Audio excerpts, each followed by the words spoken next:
NBC Sports presents the National Football League. Today, it's the Seattle Seahawks versus the New England Patriots. A beautiful Indian summer day in New England for the Seahawks and the Patriots. Temperature in the low 80s at kickoff time. Good afternoon, everyone. Don Criqui with Bob Trumpy. You know about the Lisa Olson story. It has been an ongoing one here in New England and a very big distraction for this Patriot team. 2 1-3 ball clubs, but with decidedly different outlook. The Seahawks, Trump, think they're a playoff team, and they might be. They're coming off a great performance. New England, big problems on both sides of the ball. Yeah, Don, again, Mark Wilson will start for the New England Patriots. Steve Grogan's still out. Now, Mark Wilson is 0-6 as a starter over 2 seasons. You see his numbers in 1990. He does not bring to the offense what Steve Grogan does, but he has to go again today because Grogan's neck is still bothering him.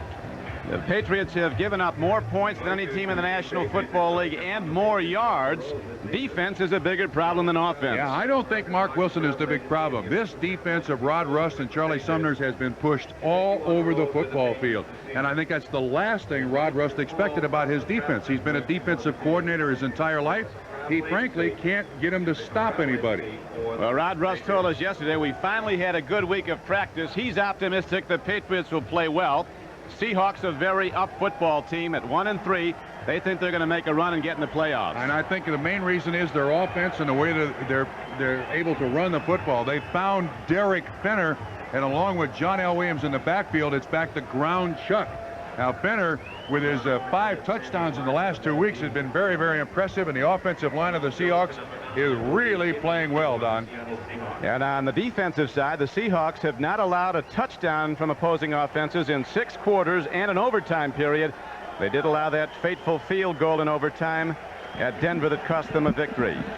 Now, Norm Johnson is ready to kick it off for Seattle. Overton is back deep with Sammy Martin. A high spinning kick drives Martin 8 yards deep, and he'll not bring it out.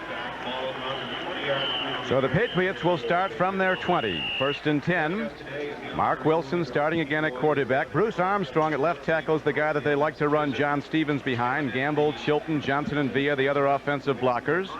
Wilson at quarterback, Stevens the leading rusher. Perryman's his main blocker. Fryer and Dykes the wide receivers. Marv Cook's a good tight end. Excellent hands. On the extra wide receiver set, rookie Greg McMurtry from Michigan will come in along with Cedric Jones. Now we go to scrimmage and 1st and 10 New England. And there is that run to the left, trying to go behind Armstrong, but John Stevens is taken down by the veteran Jacob Green, and there's a signal of a fumble at least in the Seattle players. We'll see if the officials concur, Trump. Whoa, they give it to Seattle. Of course, this is always reviewable. It appeared to me that John Stevens' forward progress was stopped, and therefore the ball shouldn't be given to Seattle. Runs to the right. Perriman leads. Now see, it appears to me that his forward progress was stopped. And as a matter of fact, the officials are there gathered together talking about it. Now, is he still making yardage? That's a very tough call, Don. But if you're the New England Patriots, this is the way this season has gone for you. Well, I think it was interesting before the game. Victor Kiam was asking Bob Trumpy how he thought his team would play the Patriots, and Trump's been around the league a long time. After further review, the play will stand as called. It's 1st down. It's a fumble.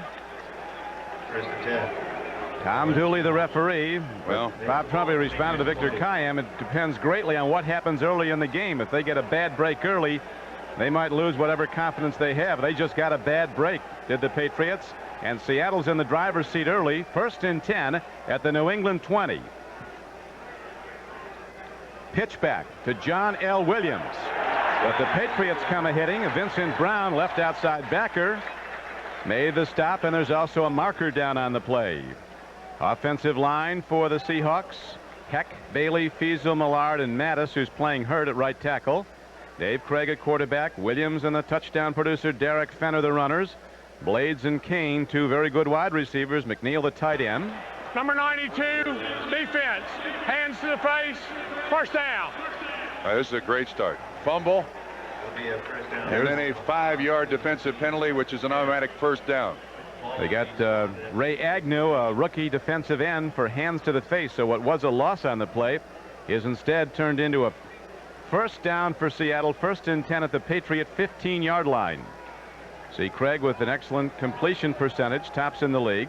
Has had some problems with interceptions. He's thrown 5.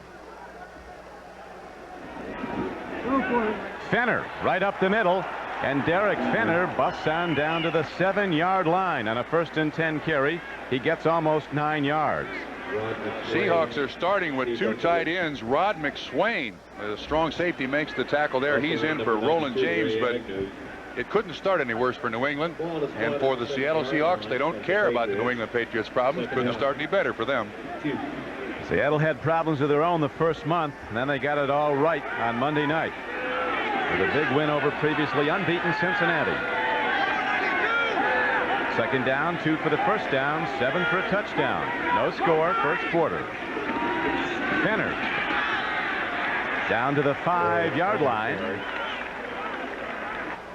Well, that's the same play the other way, Don. Tim Goad, the nose tackle, makes first contact for the New England Patriots, but the one thing that I think has really hurt the New England Patriots defensively, as you look at the Seahawks in this area, the scoring area from the 20 in, that's not a great percentage, 7 of 18, but look at the number of touchdowns. That you like. I was going to say this, New England defense is being beaten to death right at the nose tackle. Tim Goad last year had a great season. This year, number 72 is being shoved all over the place. And there's just no stopping. If you can beat the nose tackle on a 34 defense, you can beat anybody and everybody. First down for Seattle.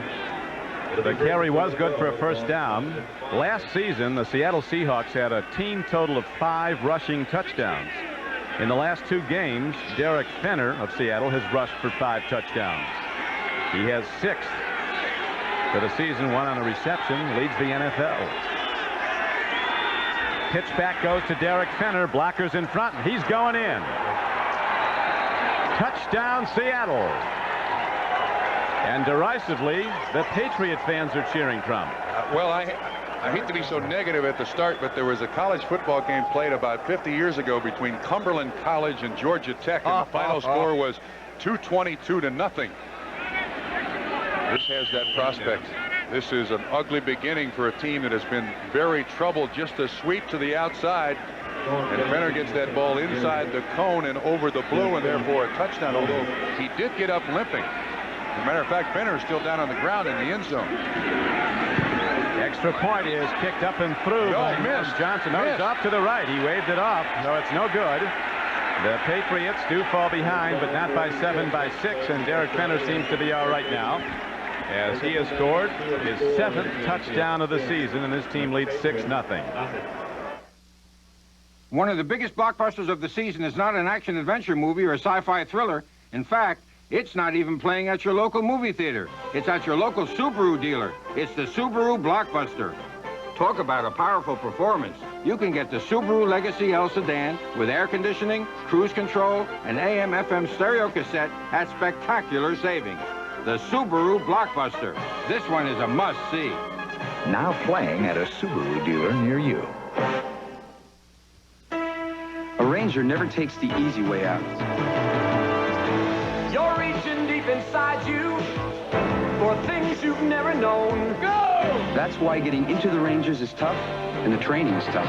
Be all that you can be. So it makes me feel like I'm part of something really special. Be all that you can be. And I'm not the only one. Get it done right in the Army. My main Yugoslavian and very sensitive Laker brother, Vlade Divac, looks a whole lot better now because he just shaved off his beard with the new Chic Slim Twin Plus with aloe. How'd it go, Vlade? Nema problema. Was the blade narrow enough? Yeah, nema problema. How do you like the new aloe comfort strip? I'm no longer irritating. Try the new Slim Twin Plus with aloe. It reaches every place on every sensitive face. So now make a good like your face? Problema, Vlade. Big problema. From Chic.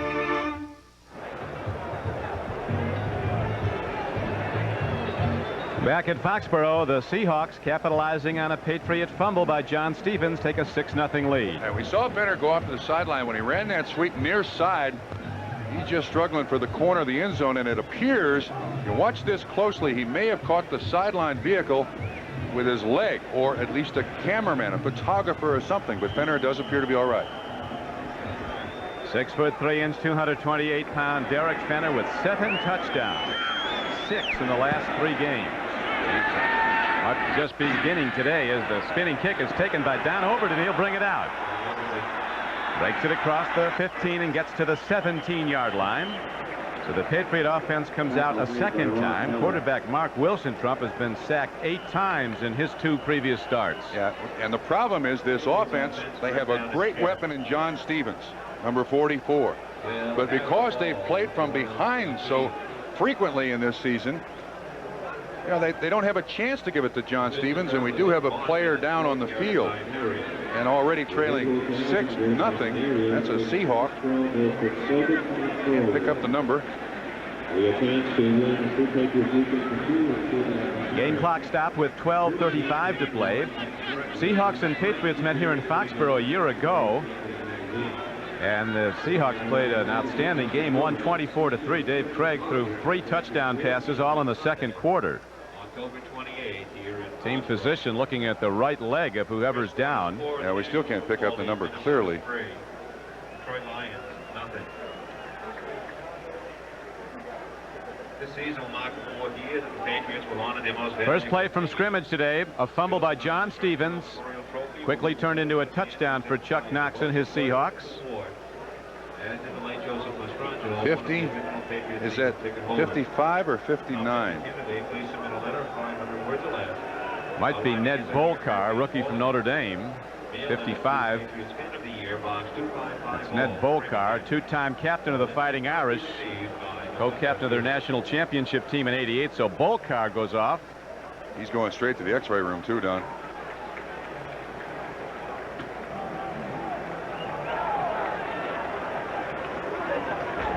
Ned Bolcar with an injury to his right knee. So Bolcar is going in to be attended to inside, and Patriots are set to go on offense again, 1st and 10. Well, that huddle right there, that is not a comfortable place to be. Playing horribly and then turn the ball over on your first snap of the day. And this is what happened in Cincinnati too. First pass by Mark Wilson is intercepted, and it went downhill from there. Wilson a quick out, but it's slapped down at the line of scrimmage by defensive end Tony Woods. Woods, number 57, has bulked up from 240 pounds to 270, and they've made him a down lineman from an outside linebacker as they've gone to the 4-3 defense. Hartley Dykes was the intended receiver. Last week it was Rufus Porter who was knocking the passes down of former assassin of the Cincinnati Bengals. Today, Tony Woods.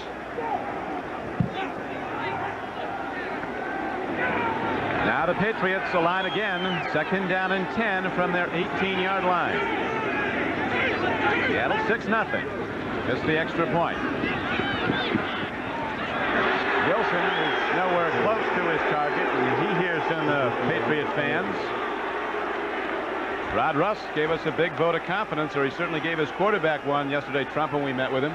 Although I'm not sure he has any choice. Steve Grogan, there's Rod Russ, the head coach. I don't think Rod Russ coached for 35 years as an assistant to have this happen to him as a head coach. But Grogan this week went around the Northeast to have his neck checked, and it is not related to his surgery. So he doesn't know what he's going to do, but 3rd down and 10. McMurtry's in as an extra wide receiver. They go to the run, and taking it right up the middle is John Stevens, and he's across the 25-yard line. He'll be just short of a 1st down. He'll have to punt the ball. Patrick Hunter came over from the right corner to make the stop.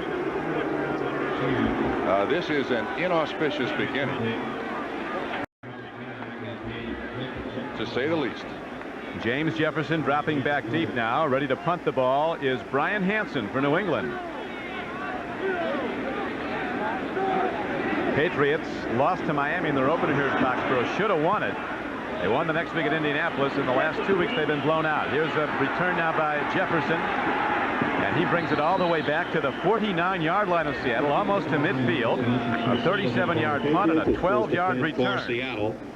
Chris Singleton, number 55, was down to make the tackle for New England. But Trumpy, Seattle, after getting field position, 1st and 10 at the 20, its first possession, now has it 1st and 10 almost at midfield. Before this, you never heard of cold filtered. Before this, you never heard of genuine draft taste in a bottle. Now hear this. Get out of the old, get into the cold. Cold filtered taste what it's all about. Never heat pasteurized, so the rich, smooth taste don't cook out. For those who discover its real draft taste, the world can be a very cool place. Get out of the old, get into the cold. Miller Genuine Draft. How do some people feel about their antifreeze? Not all antifreeze is the same. Nothing beats Prestone. And that's something you might appreciate down the road. The Volvo 240 has a reputation for surviving accidents, and we at Subaru have always been impressed by that. So we gave the Subaru Legacy wagon unibody construction, like the Volvo 240.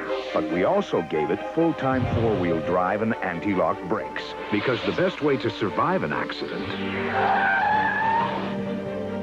is not to get into one. You can get spectacular savings at the Subaru Summer Blockbuster, now playing at your Subaru dealer.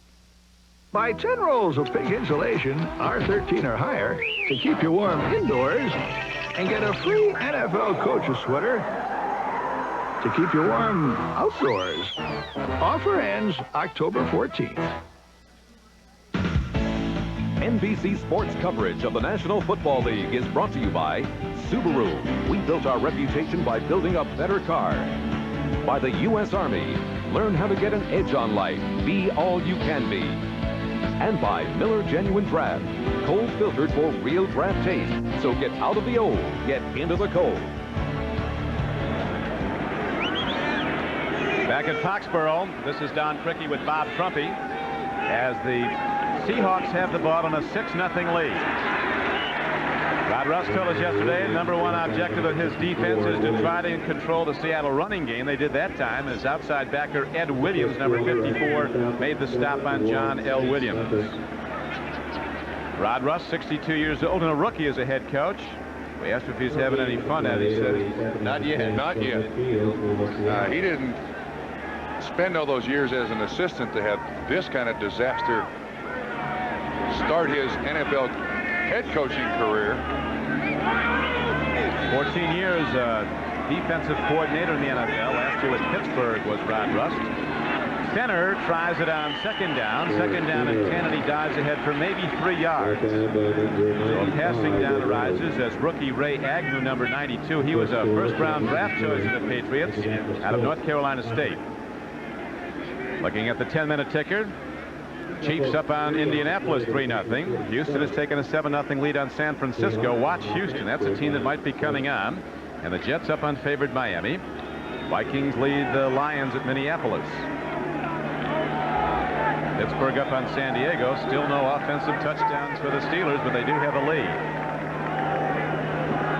Dave Craig, an 11-year veteran, sets in the shotgun. He needs 7.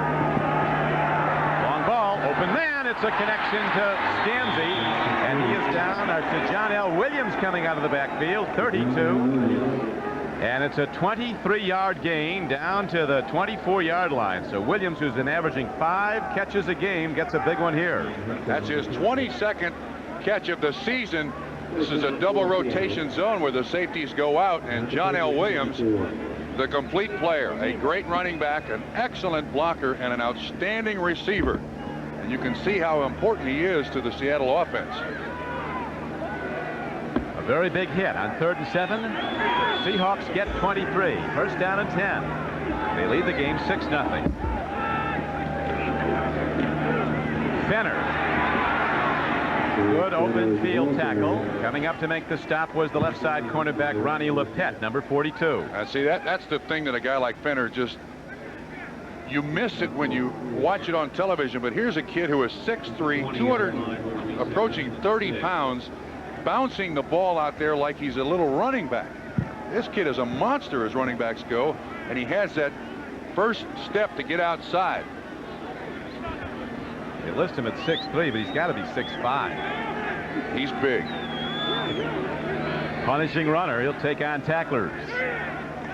On second down, Dave Craig with a deep drop, angling to the end zone. Open man. Tommy Kane is a touchdown for Seattle. Seahawks jump in front 12-0 on a 20-yard touchdown connection. He was so wide open, Dave Craig. I'm telling you, you draw that play up on the board in practice as the offensive coordinator, and you say, you know, this might work. Well, in practice, it doesn't work this good. Look how open he is. The man in coverage was Lepet, Ronnie Lepet, 42, not even close. Oh, my goodness. What's the record for points scored in the game? This does not look good, Don. Not good at all. Jeff Kemp holds now as Norm Johnson hits the extra point. This time it's up and good. And with 8:51 gone in the first quarter, Seattle's jumped out to a 13-0 lead. Tommy Kane had that 65-yard reception against Cincinnati Monday night for a touchdown. Now he gets one for 20 in the score. One of the biggest blockbusters of the season is not an action-adventure movie or a sci-fi thriller. In fact, it's not even playing at your local movie theater. It's at your local Subaru dealer. It's the Subaru Blockbuster. Talk about a powerful performance. You can get the Subaru Legacy L Sedan with air conditioning, cruise control, and AM/FM stereo cassette at spectacular savings. The Subaru Blockbuster. This one is a must-see. Now playing at a Subaru dealer near you. 1874, the first transatlantic cable connecting Ireland and America. It was made by Siemens. That was then. This is now. Today, Siemens makes telephone switches that handle 1 million calls in a single hour, carry voice, text, and data on a single phone line.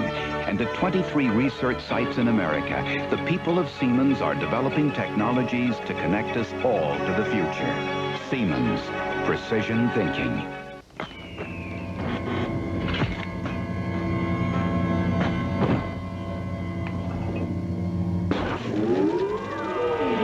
Set the time machine ahead 40 years. Cold filtered, never heat pasteurized Miller Genuine Draft. Don't worry, Judy. I'm sure the future will be a very cool place. For those who discovered its real draft taste, the world is a very cool place. It works. Tonight, make the switch to the most compelling new show of the year. Experience a heart attack. Does anybody know CPR? In real time. How you doing, Frank? You've never seen television like this. I'm scared. Experience the ultimate human drama. Don't leave me. An all-new Life Stories at 8, 7 Central on NBC tonight. If you're a Seahawks fan, you've got to like this. Patriot fans are seeing that same old story. Their team in disarray as the Seahawks jump out early to a 13-0 lead on 2 touchdowns. One on the run by Derek Fenner, missed extra point. One on the throw, David Craig. Tommy Kane for 20 yards, extra point good. Kickoff downfield. Don Overton downs the ball 8 yards deep in the end zone. And New England again, Trump starts from its 20. Now let's go back to the touchdown scored by the Seattle Seahawks. From behind the offense, no play action fake, nothing to draw the linebackers up. And you'll see that Ronnie Lepet allows Tommy Kane the outside. It's very seldom that you see 5 yards cushion that close to the end zone. But that's so easy, it doesn't work that good in practice.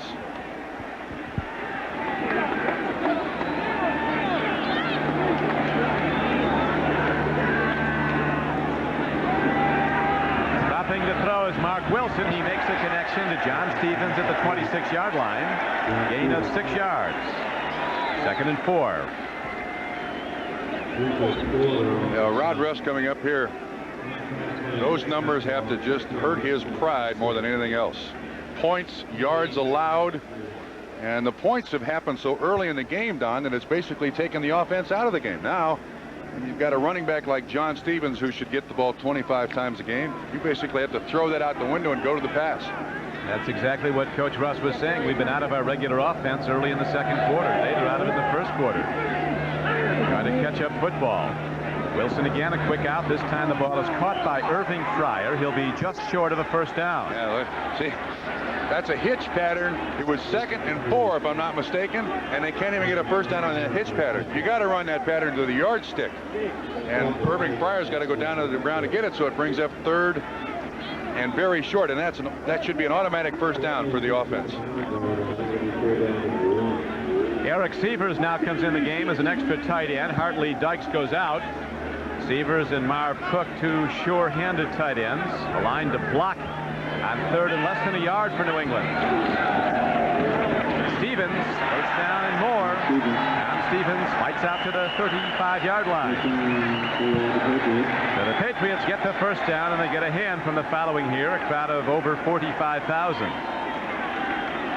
I like Stevens. I think John Stevens is one of the premier running backs in the NFL. He was a Rookie of the Year 2 years ago. Last year with a bad ankle, couldn't really perform. But this guy is a lot like Derek Fenner, in that he has the ability to bounce outside. But you got to be in a situation as an offense where you can use your best weapon, and that's John Stevens. Presently, Patriots are not already. John Stevens comes in averaging almost 80 yards a game rushing this season. 276 yards, 4.1. Markers down. Offensive right tackle Danny Villa jumped a little too soon, I believe. False start, 75 offense, first down. Danny Villa was the right tackle. I think this is going to be pretty easy to pick out. Second man in, yes. Got the down block there, and we know they were running. Yes, a little premature.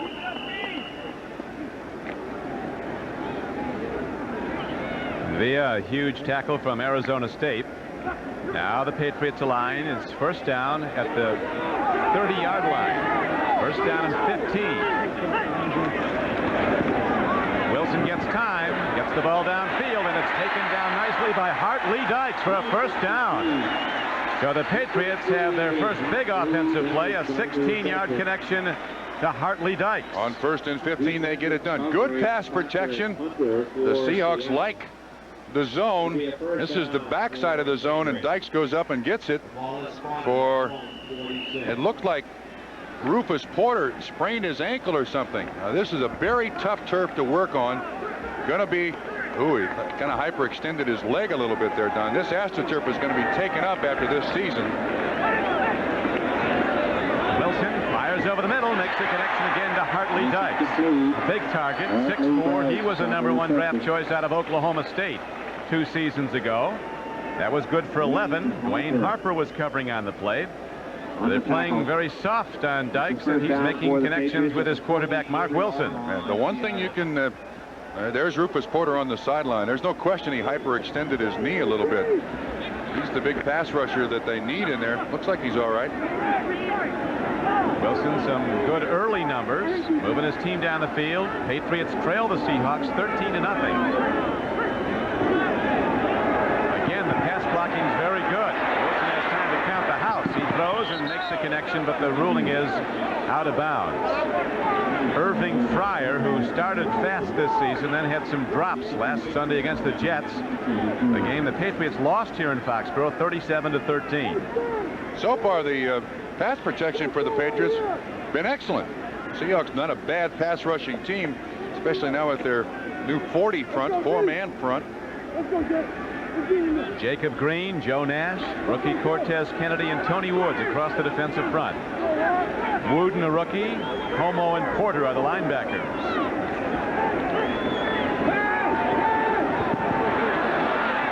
Throwing on the run was Mark Wilson, and it's no good. Eric Sievers was the interior receiver. Number 22, the 12-year veteran from the University of Washington, Nesby Glasgow, was covering.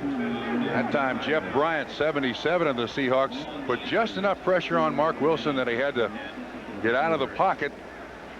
And Mark Wilson is not known as a terrific thrower of the ball when he's on the move. He's one who likes to sit in that pocket and throw. Seattle now 7 defensive backs in the ball game, Don. And 3rd and 10 it is, as the extra wideouts are in now for the Patriots. Over the middle throw, and it wasn't even close. He gunned it to his tight end, and Marv Cook wasn't looking back. Robert Blackman, a rookie defender, was running with Cook, but Cook was running a deeper pattern. Yeah, we'll also give a little credit to Rufus Porter, 1, and Patrick Hunter, 27. 97 Porter on the inside. He's there. You see, I said 27. It's actually 26. Make that James Jefferson there to once again make the quarterback rush the pass a little bit, but there was a penalty on the play. There was a penalty on the play. Holding against Patrick Hunter. So the Patriots get a break. Drive stays alive as the penalty yardage moves the ball inside the Seattle 40-yard line. Uncatchable ball.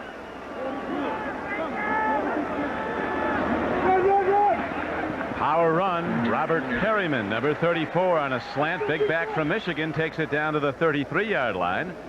So the Patriots, Trump, if they can get it in the end zone, would be right back in this game. It looked like they were going to come a cropper and be 3 and out in the first quarter. Best thing this drive does is give the Patriot defense a little bit of rest. Because in the last couple, 3 weeks, the Patriot defense has been on the field a whole bunch.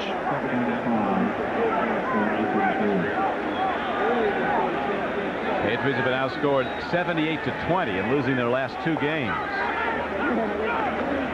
Wilson to Stevens. He cuts back. John Stevens works hard to get it to the 30-yard line on a 2nd down carry.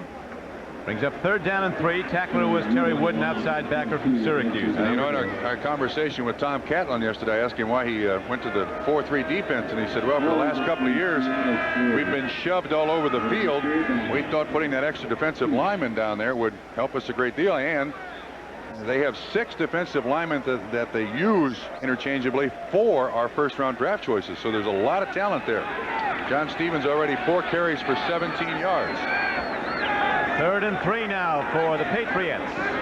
Wilson gets the ball off, and the defense is excellent by Seattle. Strong safety Nesby Glasgow read the out pattern all the way. He was looking at John Stevens, waited for him to catch the ball, and then hit him for a 5-yard loss. Now what do the Patriots do? It's a long field goal attempt, but they're sending out their kicker. Jason Starofsky. Of course, Mark Wilson is the holder, so anytime you have a quarterback who is the holder, you got to be careful. It's 52-yarder, and he's kicking it into the wind. I think you're right, Trump. We could see something other than a field goal try. Let's watch. Gonna boot it. It is on the way. The wind gets it. The ball is carrying, and it gets through. Starofsky, a 52-yard field goal into the wind. And the Patriots are on the board. We'll be back with the New England kickoff in a moment. When I started this company, the very first thing I did was make my employees owners. It's real simple. Owners sweat every detail. When I do business, I want to work with people who care as much as I do. That's why I rent cars from Avis. Avis is the only major rent-a-car company owned by its employees, and they're trying harder with a 49-step quality control program to give you a well-maintained car. Nobody works like an owner. Nobody cares like an owner. With great service and low rates at Avis, we're trying harder than ever. I've got the worst cold a human being ever had. I've got a major presentation tomorrow. I've got to rest. And I'm out of NyQuil. I could take these, but I'd still be up all night coughing, which means I'd be a wreck for the presentation, which means I could get fired. But what am I going to do? Go next door like an idiot and ask? Could I borrow a cup of NyQuil? Once you know what NyQuil can do, nothing else will do. Oh, here we go! Oh! You're dust, baby. Zombie blitz! How you like me now, baby? Got the life insurance?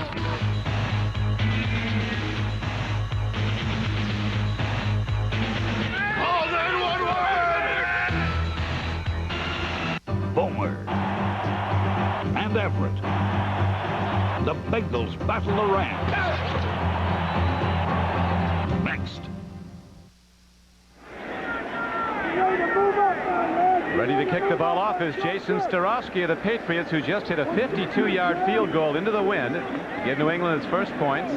Seattle holding to a 13-3 lead. Chris Warren and Derek Lavelle are back now for the Seahawks. There's a little something for New England to build on. Nice 45-yard drive there. Short kick. At the 13-yard line, it's Derek Lavelle, a rookie. And he breaks it, turns the corner, and finally another rookie, Singleton, runs him down at the 40. But again, the Seahawks get excellent field position to start a drive. Now let's go to NFL Live in New York and Bob Costas. Bob? All right, Don, after the Chiefs intercepted Indianapolis's Jack Trudeau, Steve DeBerg, who hasn't thrown an interception all year, hits for his 7th touchdown. Rob Thomas with a nice catch and move spinning into the end zone. The son of the former Giant receiver Aaron Thomas is in, and Kansas City leads 10-0. Don?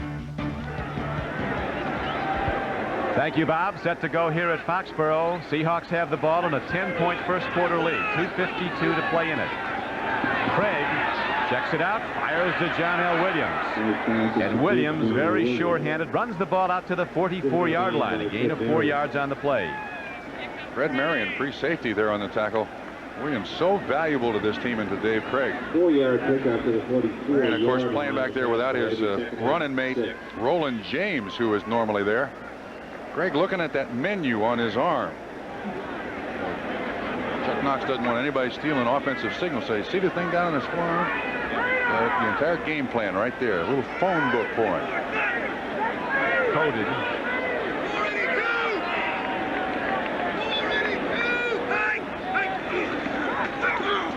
Craig to Williams on 2nd down and 4. John L. Williams running hard, gets ahead to the 49-yard line. He was tackled by Brent Williams, left end for the Patriots, 96. It's interesting, Trump, when we met yesterday with John L. Williams, he's delighted that Derek Fenner's scoring a lot of touchdowns. Yeah, we asked him, you know, were you upset when they didn't protect Kurt Warner? Did you think you were going to get the ball more? And then Derek Fenner emerges. He said, no. I'm very happy doing what I'm doing. Have no problems whatsoever. Very unselfish football player.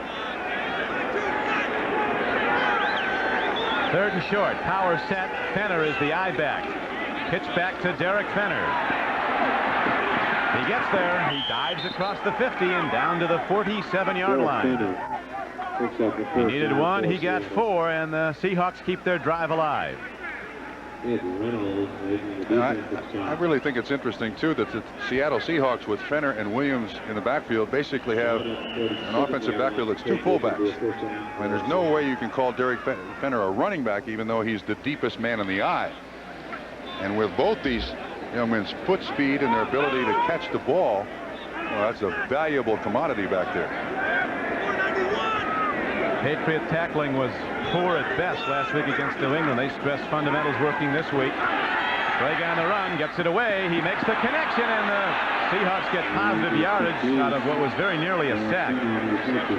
Quick movement and very alert movement by the quarterback. Dave Craigie gets it to Fenner. And John, it was almost an interception, too. Tim Goad, the nose tackle, finally ends up making the stop. But, I mean, Dave Craig threw that into a crowd.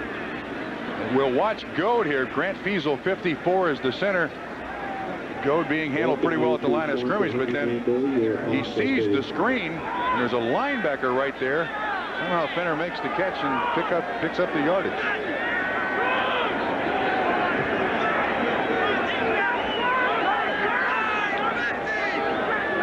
Second down. They need 3. John L. Williams, a big tough back from Florida, fights ahead, and it looks like he has the first down for Seattle. Williams down his 6th year out of Florida. 230-pound back. Played with some great backs at Florida, like Neil Anderson of the Bears, Lorenzo Hampton of Miami. They were both #1 draft choices, as was John L. Williams. That'll do it for the first quarter. And so after 15 minutes of play, the Seattle Seahawks hold to a 13-3 lead over New England. Working to be the best they can be. Teammates, sponsored by the U.S. Army. At the core of the Steel Curtain defense were 3 dominant linebackers, Jack Lambert, Jack Ham, and Andy Russell. Against the run, Ham and Russell were never outflanked, while Lambert stuffed everything up the middle. All 3 were double trouble for quarterbacks, either pillaging the pocket or pilfering a pass. Individually, each could do it all. Together as teammates, they made the Steelers the best they can be. If you want to land a good job, you have to know what most employers want, like how to motivate yourself, how to lead others, how to perform under pressure. You can learn all these things in the Army. So no matter what career you choose, you'll really be ready to take off.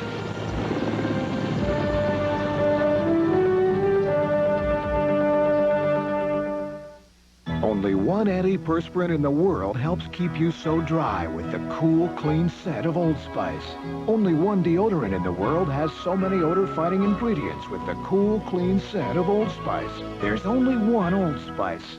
Sal, have you checked the batteries in the flashlight lately? Yeah, sure. I'm dead.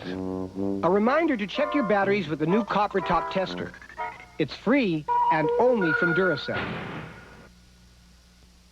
Nearly 200,000. With Bob Trumpy, this is Don Criqui back at Foxborough, Mass. on very beautiful Indian summer day. Temperature in the low 80s.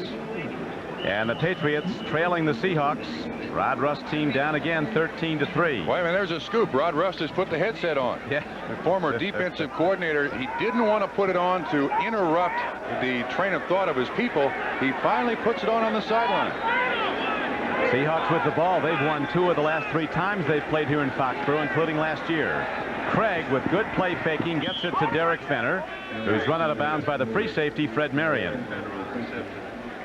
Be sure to stay with NBC Sports for more great NFL football action as we present Game 2 of our doubleheader today. Most of you will see what some have called a possible Super Bowl preview when Boomer Esiason and the Bengals try to regroup after last Monday night's upset loss at Seattle and go head-on with Jim Everett and the well-rested L.A. Rams. Check your local listings. NBC Football, we've got the lineup. Second down arises. Seahawks need 6.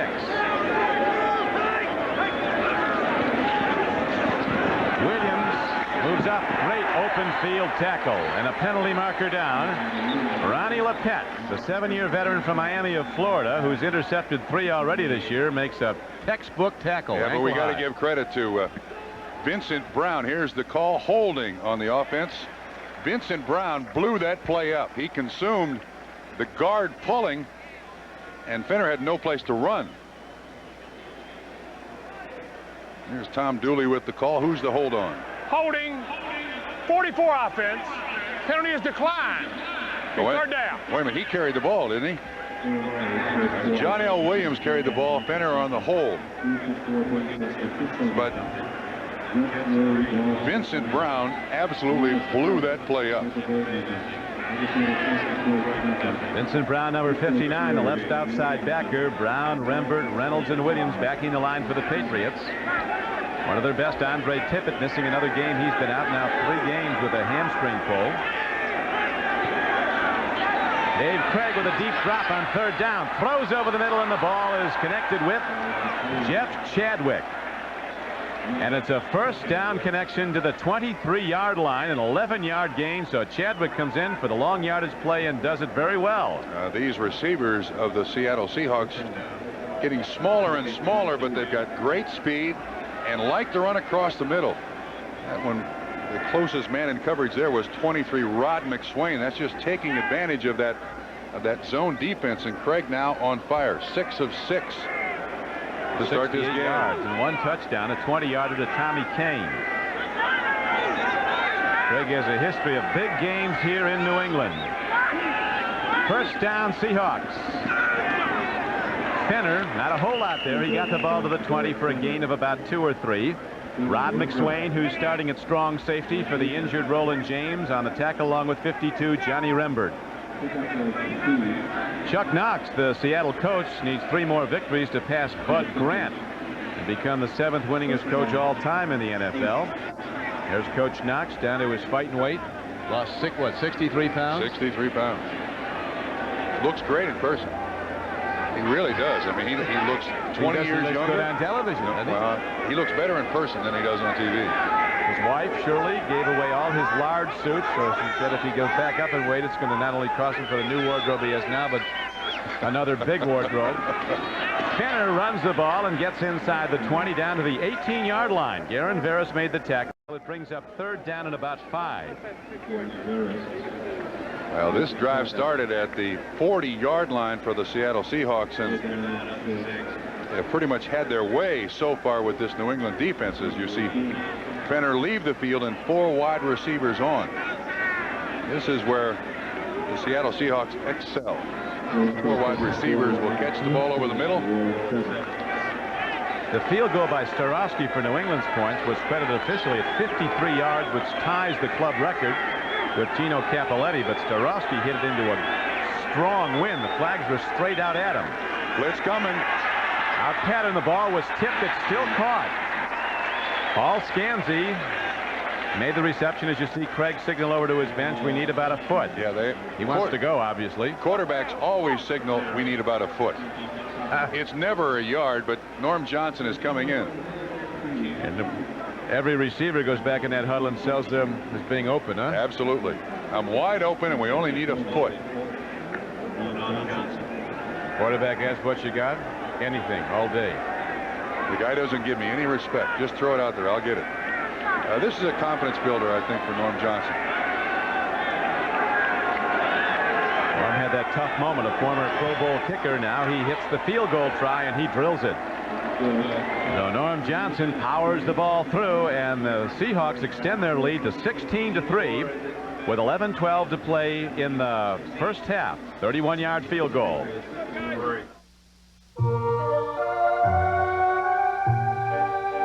If everyone listened to what automotive experts are saying about the Mitsubishi Galant, it just might be the car that everyone drives.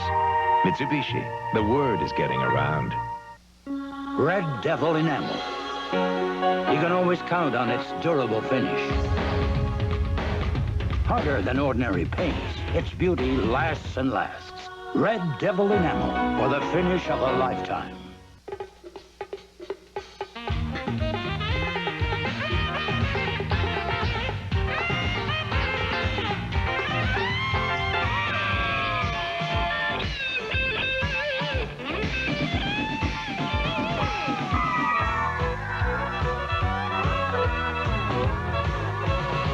For live in-concert performance, Optimus, available at Radio Shack, America's technology store.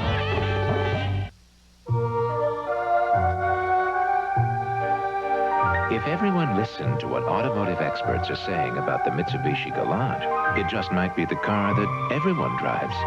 Mitsubishi, the word is getting around. In civilized society, any groovy lapse can result in a mortifying loss of station. But with Right Guard Sports Stick, one gets maximum protection. Well, off to the foxes. Right Guard Sports Stick. Anything less will be uncivilized. Tough weekend for the New England teams. Patriots down 16-3 in the second quarter. The Red Sox were blown out of Fenway 9-1 last night. Game 1 of the American League Championship Series. I have a feeling, though, a lot of these fans might go right from Foxborough to Fenway. This is an easier ticket this weekend right here. Yeah, well, they may be in Fenway rather early. Here's the kickoff now by Norm Johnson, who just hit the field goal, knocks a knuckler downfield. It takes a high hop, running under to Sammy Martin. He's a daring sort. And Martin from LSU takes it to the 25-yard line. Tackle on the play by Ricky Andrews of the Seahawks, number 52, as we check the 10-minute ticker. Kansas City, a hot club, extending its lead to 10-0. Look at that. Houston leading the favored 49ers at the Astrodome. Houston, a club to watch. The Jets beating favored Miami 10-0. Dallas holds to a lead over Tampa Bay, and Detroit's leading Minnesota now. There's a lot of surprising scores in there. Look at that. And Trump, the Steelers got an offensive touchdown, their first in 5 games. Brister threw to the new tight end Eric Green for 8 yards and a score. Mark Wilson goes to the run as he makes the handoff to Don Overton. Seahawks are a dangerous team on defense. They hunt the ball. Joe Nash was the middleman who made the stop, along with Cortez Kennedy. Since Chuck Knox has been the coach of the Seahawks, they've led the NFL in forcing turnovers. Something he's coached wherever he's been. Along with Coach Catlin, they teach hunting the football. Absolutely. Of course, when you speak of Chuck Knox, you almost include Tom Catlin. I don't think one would coach without the other. The bearded one, Coach Catlin. 5 for 9 is Wilson throwing the ball for 31 yards. One turnover on the first play from scrimmage. That was by Stevens, and it was turned into a touchdown a short time later by the Seahawks. On second down and a long 3. We got a Patriot down. Looks like Bruce Armstrong, Don. He's up. Yeah, he's up. It looked like he did something to his leg or ankle or something. He's limping badly as he goes back to the huddle. Top player, Bruce Armstrong, number 78. Looking at another set of running backs now is Rod Rustrup. He's got Overton in along with George Adams, number 33. Adams was a #1 draft choice of the Giants 5 years ago out of Kentucky. Did very little, and New England picked him up as a plan B. He has that potential they talk about, that French word that means you haven't done anything yet. Quick out. And a marker is thrown in by the back judge some 20 yards off the play. And they didn't get the first down either. That was to Irving Fryer, and I don't think he got the first down. Almost always a hold. Unsportsmanlike conduct. I wonder if the guy saw it from the farthest position away on the field. What can this be? It's against the New England Patriots, and it's a 15-yard penalty, Jacob Green says. So the choice is, do you take it 4th down and about a yard, or do you take the 15 yards? Got to take the penalty. That was thrown so quick, I can't imagine what this is. Back judge. We have an unsportsmanlike chop block on number 46 offense. 3rd down. Marv Cook, the tight end, with an illegal block. Oh, he's coming from outside the tackle at the legs of the defensive end. Absolutely unsportsmanlike conduct. No question whatsoever. Jacob Green, who's been a standout for the Seahawks for now 11 seasons. Undersized as a defensive end, but so quick and smart. See, it's allowable for offensive linemen to go at the legs of the defensive lineman, but you have to be tackle to tackle. The tight end is not allowed to do that. 3rd and about 17. Downfield throw, and it's not even close, but there's and no marker. I guess the ball was ruled uncatchable. Dwayne Harper was on the back of Hartley Dykes before the ball got there. Well, Don, I think it's the fact that both are looking back at the football, and this, you're right, this ball is horribly underthrown. They're both looking at the football, and you see that the line judge on the side turns away to get away from the football, doesn't throw the flag. When you're 1 and 3 and playing the way the Patriots do, all those calls go against you. One against them there as James Jefferson is now back for Seattle to take the punt. Hansen hits the ball with the wind at his back. He gets it well downfield. Takes a big Patriot hop. Jefferson has a problem. He loses the ball out of bounds inside the 15-yard line. That's about a 40-yard bounce. You got to catch that ball in the air. 67-yard punt, and that thing had to bounce for 30 or 35 yards. 8:55 to play first half, and the Seahawks continue to lead by 13.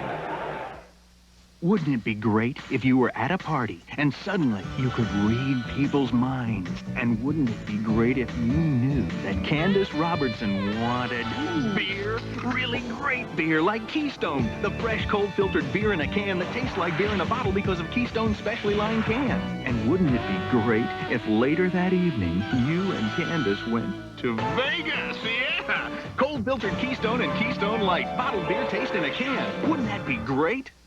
It started with close and comfortable. Now the new Norelco razor brings you even closer with the same legendary comfort. To reach this new level of shaving perfection, our patented lift and cut system has been improved to lift each hair and cut it even closer without the blades touching your skin. So you get an even closer shave with the same incredible comfort. The new Norelco. It's more than a great shave. It's a whole new level of closeness and comfort. Millions of years ago, nature created a vehicle that accelerates, steers, and stops with all fours. That ingenious concept has now been engineered into a car. Introducing the Mitsubishi 3000 GT. With all-wheel drive, all-wheel steering, all-wheel anti-lock brakes, and 300 horsepower instead of just one. Mitsubishi, the word is getting around. NBC Sports coverage of the National Football League is brought to you by Mitsubishi, bringing you a full line of award-winning automobiles. See them all at your Mitsubishi Motors dealer. By Siemens, leading-edge technology that gives you an edge. By Norelco Lift and Cut Shavers for a new level of closeness and comfort. And by cold-filtered Keystone and Keystone Light. Bottled beer taste in a can. Wouldn't that be great? And back to live action at Foxborough. Seattle with the ball. Hand off to Derek Fenner. A ton of blockers in front. And Fenner is taken down hard. Rod McSwain comes up, number 23. A couple of players start up after the play. Looked like Brent Williams was number 96, one of those people involved. And the center, Grant Feasel. Feasel does a great job of just jumping around Brent Williams and keeping him completely out of the play. Oh, and then he goes to the legs. Now, that's allowable. That's allowable by an offensive lineman. A tight end can't do it. So far, Trump Dave Craig is putting on a passing clinic. Yeah, 7 for 7, and he's gone to 5 different receivers for 72 yards and a touchdown. One of the receivers, Tommy Kane, for 20 yards in that score. Second down and almost 10. Deep drop. Here's the rush. And Craig wisely grounds the ball legally.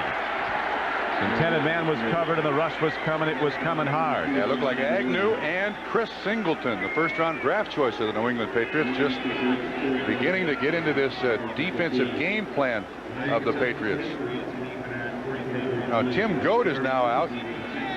Brent Williams is in at the nose tackle. There have been an awful lot of personnel changes already here by New England early stages of this game. So is Garen Barris, but he's normally in there, number 90 on the pass rush. There's a sensational outside backer on the field. 55, Chris Singleton, a rookie first-round pick from Arizona.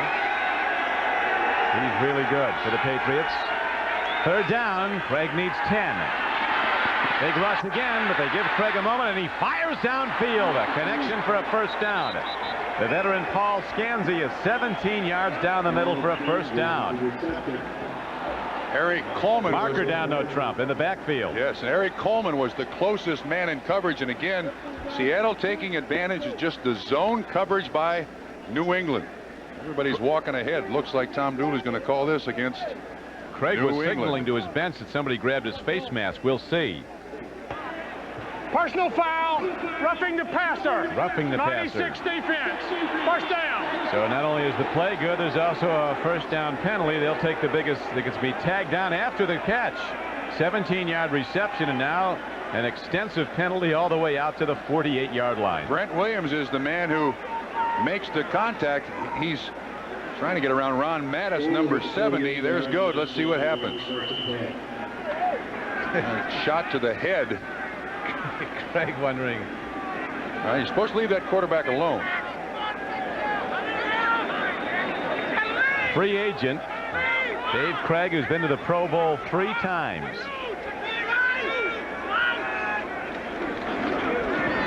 Fenner on first down, not much there. We harken back to the words of Rod Rush yesterday when we met with him. Our #1 job, try to slow down the Seattle running game. Yeah, they slowed it down there. It'll be second down and 10. Yeah, last week, and there's Rod Rust. I repeat, he's got the headset on for the first time as a head coach. I think that signifies a great deal of concern on his part that, one, mentally his team is not in this game again, and two, it's in a very precarious position where it can just basically fall apart here unless he personally does something. I'm not sure what you can do on the headset, but he's got it on for the first time. You can zone out the boos. You can't hear the crowd. Yeah, that's a good idea. One of those guys that directs airplanes to the landing spot. Here's a downfield throw. They don't go to the tight end office, but Travis McNeil is there this time for only his 5th catch of the season. But it's a big one, good for 30 yards and a Seahawk first down. Boy, this is an offensive clinic. Craig's unbelievable. He's only missed one. There's people open all over the field. You can pretty much take your choice. You'll see Travis McNeil again come across the middle. Good pass protection. Look at how open he is. No one even close. Ed Reynolds looks like 95, the man who should have been there. Fred Marion assists on the tackle. But that is a big gain for Travis McNeil. And the drive stays alive for Seattle. Travis McNeil's first catch. First catch of this day, and now they go to John L. Williams on the run, and he's down close to the 17-yard line. 30-yard catch on the play by Travis McNeil. You know, coaches sit down all week and you watch game film, and you try to design plays that work against the defense. On your best day, designing an offense, it doesn't work this good. Now they've taken it right from the blackboard, the X's and O's, and put it into execution on the field. Coach Chuck Knox, his team was beaten by the Raiders on what was a faux pas, a snafu between the replay. The Raiders got a 40-yard reception when it should have been negated. Craig on the run, gets it away sidearm and makes the connection inside the 20-yard line. Gain of only a couple of yards on the play, but he did well to get rid of the ball at all. Brian Blades caught the ball, number 89. He was in the Pro Bowl last January, was Brian Blades. Third-round draft choice out of Miami of Florida. His brother, Benny Blades, the same year, was one of the top picks in the first round by Detroit, and Brian's been the better player. I think that surprised a lot of people, too, because Benny was certainly the big gun at Miami, and then Brian quietly shocks everybody in Seattle. Not bad numbers. Dave Craig, 10 of 11 throwing the ball. He'll be throwing it here on 3rd down and 6. Trap. So like I said, right? John L. Williams takes it right down the middle and down to the 1-yard line. Patriots raiding pass all the way, and the Seahawks go to the run, and John L. Williams takes it 15 yards down to the 1. You see it's a trap up the middle. Rembert is the only man there for the run. The offensive left tackle, Andy Heck, gets a good block on him, and John L. Williams busts up there for 15 yards. It's now 1st and goal, and the Seahawks, is this their 4th possession? They're about to score for their 4th time. Game clock winding down quickly. 3 minutes and 35 seconds to play in the first half. Seahawks in the lead, 16-3, and about to put up more. Ball is spotted at the 2. Fenner over the top. He's close, but he's not in. Linesmen run in and spot the ball inside the 1-yard line. Fenner already has 1 touchdown today, his 7th of this season. NFL's leading scorer, Derek Fenner, a 10th round draft choice. The play that they've had great success on the last couple of weeks is 16 and 17 power. They run just inside the tight end, just outside the offensive tackle. Got Cincinnati on it twice last week. I wouldn't be a bit surprised if they try it here again. Got an extra offensive lineman in there. Derek Brill's playing right tight end. Another power set. Fenner's the I-back. Williams the up-back. Derek Fenner is submarine. Nicely done by Ed Reynolds, number 95, inside linebacker, who has missed 4 weeks with a knee strain. All right, nice touch here by the New England Patriot defense. At some point, this has got to affect your pride as a player. Under normal circumstances, without the distractions and the problems New England has faced over the last couple of 3 weeks, I think this is a defense that would normally get pretty good respect throughout the league. But this is certainly 2-down area, I think, if you're Seattle. They're going to let the 2-minute warning happen, and then they'll make the decision what they're going to do on 3rd and goal here. 2 minutes it is, and so there's a break in the action on the playing field. The Seahawks challenging again and holding to a 16-3 lead on a day where it's sunny and 80 in Foxborough, Mass. The Mitsubishi Galant has won major awards in both Japan and America. It completed Car and Driver's 30,000-mile test with a perfect reliability record. And it performed so impressively that one automotive critic even called the Galant a genuine alternative to a BMW. If everyone listened to the experts, the Galant just might be the car that everyone drives. Mitsubishi, the word is getting around. Even when all of Company B heads for the phone, it's no problem for Gail Godfrey. Delta Airlines, Gail Godfrey. Y'all heard of Lubbock, Texas? Yes, that is confirmed. I got some friends who want to talk to you now. Just hold on a second. Thank you. Cincinnati, Ohio. New York City. Monroe, Louisiana. Albuquerque, New Mexico. San Jose, California. Portland, Oregon. Here, Montana. You're all set. Thank you for calling, Delta. Bye-bye. Hi, Gail. Did you get many calls this afternoon? One. Delta, we love to fly, and it shows. I used to have dandruff, so I tried Head & Shoulders. Then I tried Selsun Blue. Blue is better. Selsun Blue relieves dandruff flaking better than Head & Shoulders. And doctors recommend it more than Head & Shoulders, Denorex, and Tegrin. Blue is better. Selsun Blue. And now you can prove to yourself that blue is better with free Selsun Blue. Because for the first time ever, when you buy 1 7-ounce bottle of any formula Selsun Blue, you get one free. Doctor recommended Selsun Blue. Blue is better. And for a limited time, blue is free. Barcelona, Spain, home to the world for the 1992 Summer Olympic Games. Next Saturday, the Queen of the Mediterranean will host a tournament of international appeal as Patrick Ewing and the New York Knicks represent the United States against the best Europe has to offer. The McDonald's Open live next Saturday on NBC. We have 2 minutes to play in the first half. Don Criqui with Bob Trumpy. Seattle with the ball and a 16-3 lead. 3rd down and 2, and Craig's going to throw it. He looks and throws it away as the coverage was there, and the Seattle Seahawks will have to try a field goal. Dave Craig certainly complaining. Rod McSwain was the man in coverage. The ball was intended for Travis McNeil, the tight end, but saw that New England has a little life defensively. They keep the Seahawks from scoring. A touchdown, that is. Norm Johnson, who hit a field goal with no problem his last attempt, to extend the lead to 16-3. Now we'll try another. New England's only score came on a team record tying 53-yard field goal into a strong win by Jason Starowski. Johnson will take the field goal. Just counted over.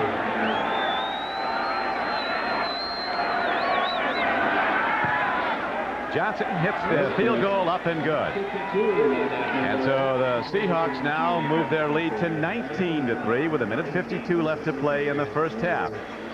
So when we come back, Norm Johnson will be kicking off for Seattle. Oh, 5 more minutes. It's our anniversary. Let's call it sick. Can't. Oh, 10 years deserves something. True. Haven't I made you coffee for 10 years? Haven't I had to drink it? Now, come on. Why? Show your friends this. Happy anniversary. Oh, it's beautiful. The Diamond Anniversary Band. This year. Tell her you'd marry her all over again. Okay, I'll show them. Tomorrow. Buy 10 rolls of pink insulation, R13 or higher, to keep you warm indoors, and get a free NFL coach's sweater to keep you warm outdoors. Offer ends October 14th. The Mitsubishi Galant has won major awards in both Japan and America. It completed Car and Driver's 30,000-mile test with a perfect reliability record. And it performed so impressively that one automotive critic even called the Galant a genuine alternative to a BMW. If everyone listened to the experts, the Galant just might be the car that everyone drives. Mitsubishi, the word is getting around. My headaches are full-grown, adult-sized bangaroos, so I bang them back with Bayer. It's strong. It's not an aspirin substitute. It's made for adults, just like you and me. For adult-sized pain, Bayer, the wonder drug that works wonders. 2 bestsellers come together in a 40-year saga of sexual intrigue and revenge. Bet on it. Jackie Collins' Lucky Chances. Get lucky on NBC tonight. You see the Seahawks and how they've built their lead, where it now stands at 19-3. It's not supposed to work like that, Don. 4 possessions, 4 scores. Even though the last 2 were field goals, it's just not supposed to work that good. It'll put up a list of plays that didn't work, and it would be a short one. A very short one. We haven't seen the punter yet, Mr. Donnelly, either for Seattle. Now, if you up in the stands, they're going to call on him. As Overton and Martin are back now for New England. Don Overton runs it up the middle and takes it out to the 27-yard line. So with 1:47 to go in the first half, Mark Wilson, who lives in the Seattle area in the offseason, he's from the state of Washington, will be quarterbacking the Patriots, trying to throw deep. And at halftime, we'll be going to Bob Costas, Will McDonough, and O.J. Simpson at NFL Live. 49ers continue to trail the Oilers of Houston, now 14-7. Wilson 6 of 10 for 31 yards, has not hit the deep throw yet. Here's a screen pass to Stevens. It'll go for big yards. Big by Patriot standards, the way their offense has been going. It's good for 11 and a first down. The safeties, Eugene Robinson and Nesby Glasgow, were on the stop. Seattle now with 7 defensive backs and a 4-man rush. This is their prevent mode here for the end of the first half. Wilson throws and makes the connection to Marv Cook, a tight end from Iowa, a shifty runner. He was a high school fullback, and he takes it across the 50-yard line down to the 49, an 11-yard gain. So a timeout is signaled by the Patriots with 1:12 to play in the first half. New England with the drive going, but a lot of distance to make up. What is the image of a rebel? These are the images of a rebel. Canon's revolutionary new autofocus EOS Rebel. So easy to use, you can stop taking snapshots and start taking photographs. Rebel, rebel.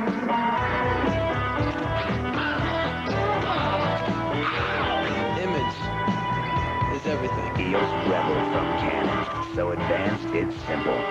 You won't believe the shop vac. It comes with a surprise. So where's the surprise? In a minute. First, this baby picks up stuff like nails and glass, and like a regular shop vac, it also picks up water. So where's the surprise? Just watch. You twist the top, lift it off, and you've got a surprisingly powerful blowout. And don't forget to get Steam Team, the attachment that turns any shop vac into a powerful carpet cleaner. If you own a house or carpet, you gotta own a shop vac. My very sensitive Laker brother, Lottie Divox, just shaved off his beard with the new Schick Slim Twin Plus. How'd it go, Lottie? Now overwhelming. How do you like the new Aloe Comfort Strip? I'm no longer irritating. The new Slim Twin Plus with Aloe from Schick. 1:12 to play in the first half. Seattle in command of the game, 19-3. Seahawks with their full complement of timeouts. New England has 2 remaining. Patriots have the ball at the 49-yard line. Seattle staying with the 4-man rush up front. 7 defensive backs. Of course, Mark Wilson will go in the huddle, probably call more than one play. There's Tom Catlin bent over on the sideline. He's the defensive coordinator of the Seattle Seahawks. Down with the white beard. He said he grew it over the winter. Needed something to do when he wasn't looking at tape all the time. Said he decided to keep it when somebody told him he looked like Sean Connery. Then somebody told him he looked like Willie Nelson. He almost shaved it off, he said.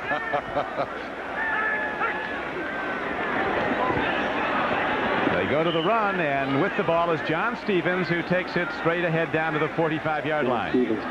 Joe Nash made the tackle.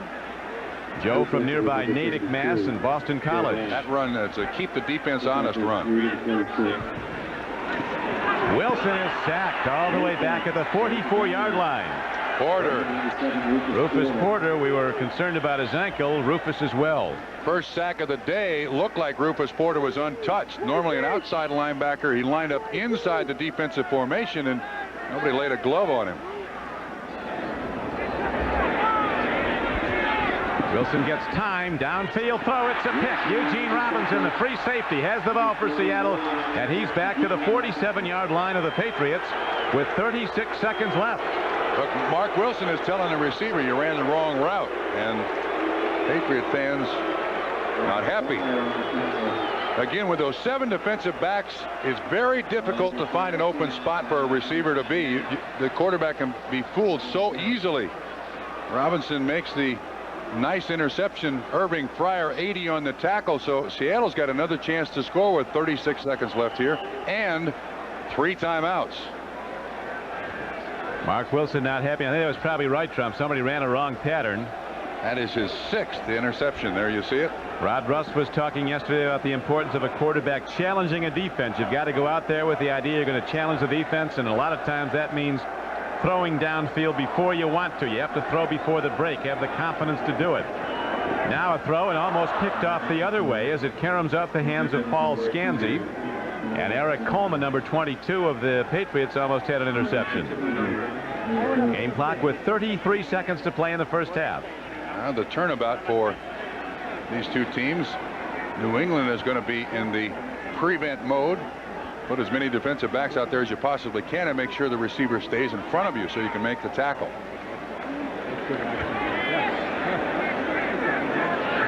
New England has a 4-man rush, 1 middle linebacker, and 6 defensive backs, Don. Craig in the shotgun. He has had a standout first half throwing the ball. Here's a blitz. Dave Craig loses the ball. It might be intercepted on the run is Brent Williams, and look at him go. He might take it the distance. The play appears to be live. It's a touchdown.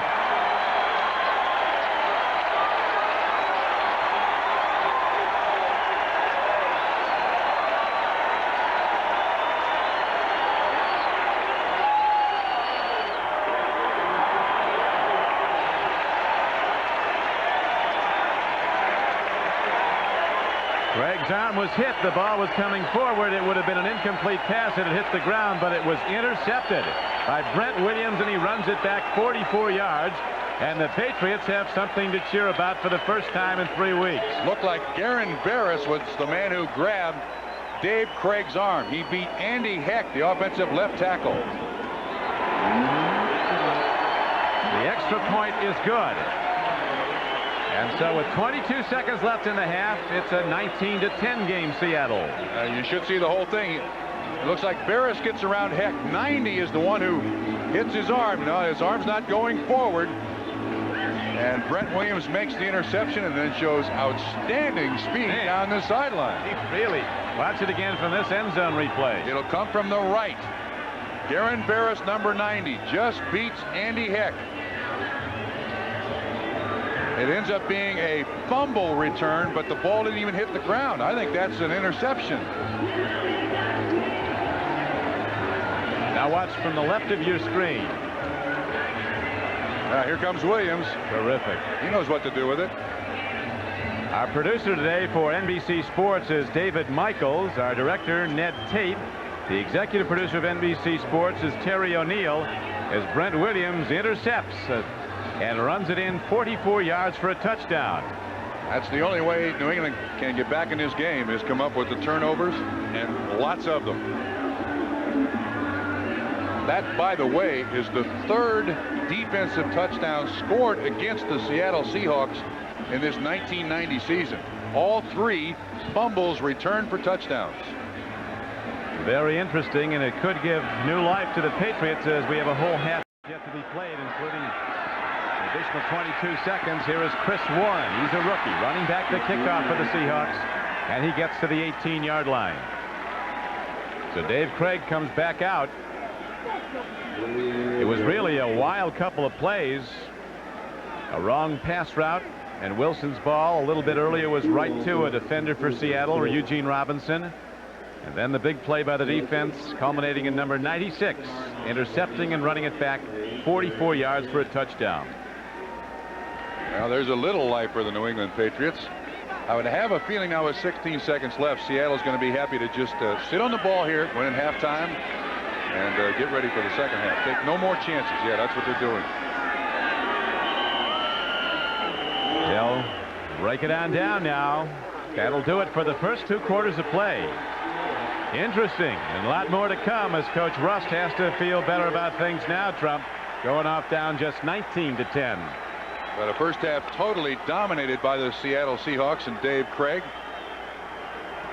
Chuck Knox has to be very happy with his team's performance. You see Rick Donnelly hasn't even drawn a sweat yet. He's the punter, hasn't been on the field. But that defensive score by New England gives him a little life. NFL Live is coming up here on NBC Sports as you see the halftime score. The Seahawks over the Patriots 19-10 on a clear, sunshiny day with temperatures in the 80s. And we'll be right back after these messages from your local station.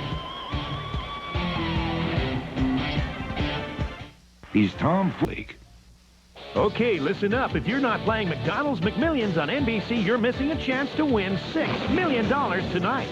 You heard me right. One giant $6 million jackpot just by getting a McMillions ticket at McDonald's and watching Life Stories tonight on NBC. The money's been rolling over, and tonight it's up to $6 million. Make sure you watch the drama of the first hour after a heart attack on Life Stories for tonight's winning number. You don't have a McMillions ticket? What are you waiting for? Play McMillions on NBC.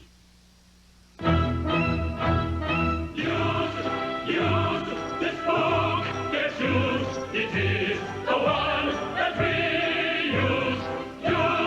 Use, sometimes abuse, but still the one that we use. Use, the one we use.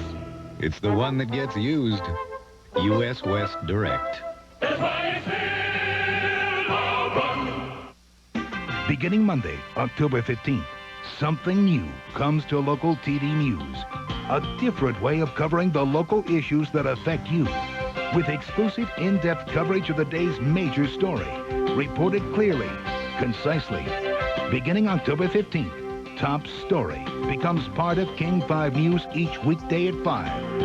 A new approach, a new style. King 5 News, weekdays at 5, beginning October 15th. Tony Ventrella, weeknights at 6.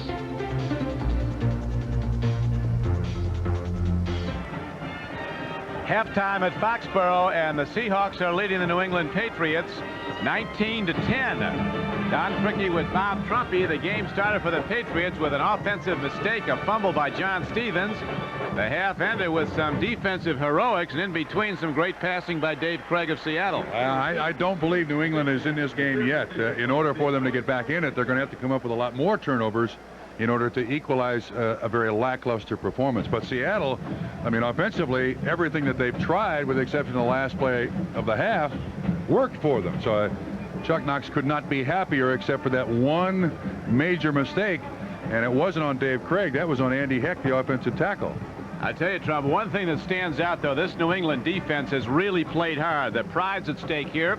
As pointed out earlier, they came into the game having allowed more points than any team in the National Football League, having allowed more yards than any team, over 1,400 in just 4 games. They've been hitting all game.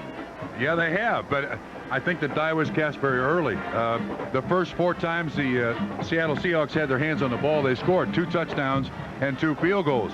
That doesn't help either. I mean, that doesn't set anyone's mind right for a football game. Well, we'll see what happens in the second half as we look at Seattle's possessions. The Seahawks, everything went right. First time they got the ball, it was after the first play from scrimmage, a fumble by Stevens. The recovery, and subsequently Derek Fenner went in from a yard out for his 7th touchdown of this season, and they built from there. Yeah, Don, I think the thing that Seattle has to worry about is, as this second half unfolds, just being too overconfident because everything has worked so well offensively. Chuck Knox has to take his team in the locker room there and make sure that, hey, look, we go out there the second half and it's 0-0. It's not 19-10. We're playing these guys at home. They can still get back in a football game. We can't be making mistakes. The big problem New England's had this year offensively more than anything else. Grogan, who's the oldest player on the team at age 37, has had a couple of sensational games at quarterback before he got hurt. He's now out with a neck injury, and their passing game just isn't there. Yeah, and of course, again, they're behind, so they can't give it to their best weapon, John Stevens. We'll be back with more of the halftime activities after these messages from your local station.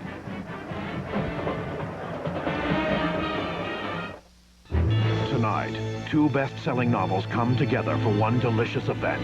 We're naming our kid Lucky. She was his greatest joy. Lucky's the greatest little con artist in the world. But she grew to be his greatest rival. I'm still wild, and you're not gonna break me. A 40-year saga of lust and revenge. Shut your mouth, or I'll blow your head off. So provocative, it could only come from Jackie Collins. Lucky Chances on NBC tonight. I'm gonna make you very, very thirsty. Monday only, the Bon Marché's one-day sale offers unforgettable store-wide savings.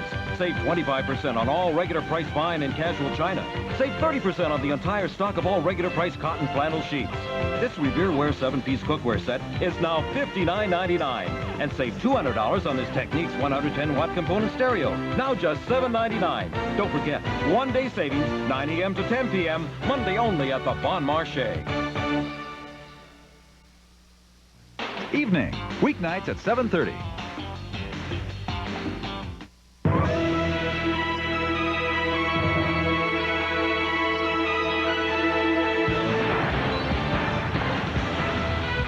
Okay, we welcome those of you watching the Seattle-New England game. Bob Costas along with Will McDonough and O.J. Simpson. Your thoughts on the first half, Seahawks-Pats? Well, I got to give the Seahawks credit. You know, we said after the first 2 weeks of the season when they were 0-2 that this team was working, that they were giving Chuck Noll maximum effort, and it's paying off for him. I'm particularly impressed by Derek Finner. He looks like a great back, not just a good back, but he looks like he can be a great back in this league. 7 touchdowns already in 5 games. You know, Juice, I was talking to John Clayton, a veteran sports writer from Seattle, yesterday. He thinks this might be Chuck Knox's best coaching job, even though he's like 1-3 in this game. He had Denver beaten, and they missed 2 easy field goal opportunities in overtime, and he could have beaten the Raiders, except they got a tough call, which was showed it should have been reversed by instant replay. He could be sitting here ready to go 4-1 today if they hold up to this lead in the second half. All right, let's move quickly to scores of other games. The Indianapolis Colts have just scored at home at the Hoosier Dome, and they have tightened things up. They trailed at one time to the Chiefs, 13-0. Now it's 13-10. It started badly for the Colts. Here's Jack Trudeau, intercepted 2 times in the first quarter. First it was Perry Snow picking him off, and this time it's J.C. Pearson. Kansas City already led on a Nick Lowry field goal, 3-0 at this point. The interception by Pearson led to their first touchdown.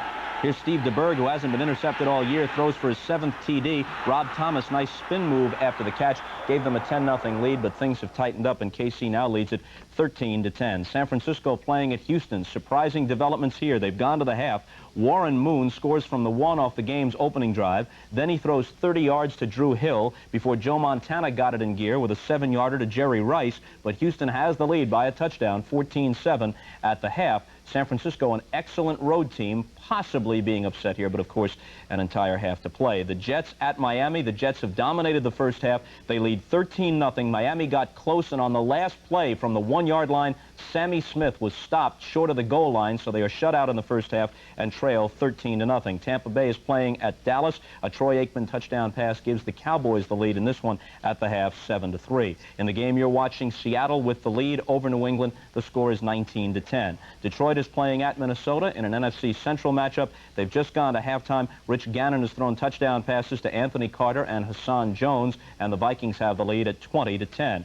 Pittsburgh got its first 2 offensive touchdowns of the season today, and they lead early in the third quarter 17-7 over San Diego. That's Joe Walton, the beleaguered offensive coordinator, talking with Bubby Brister. It was San Diego that got its offense going first. The touchdown pass from Billy Joe Tolliver to the converted linebacker, number 50, Gary Plummer, on his first offensive play of the season.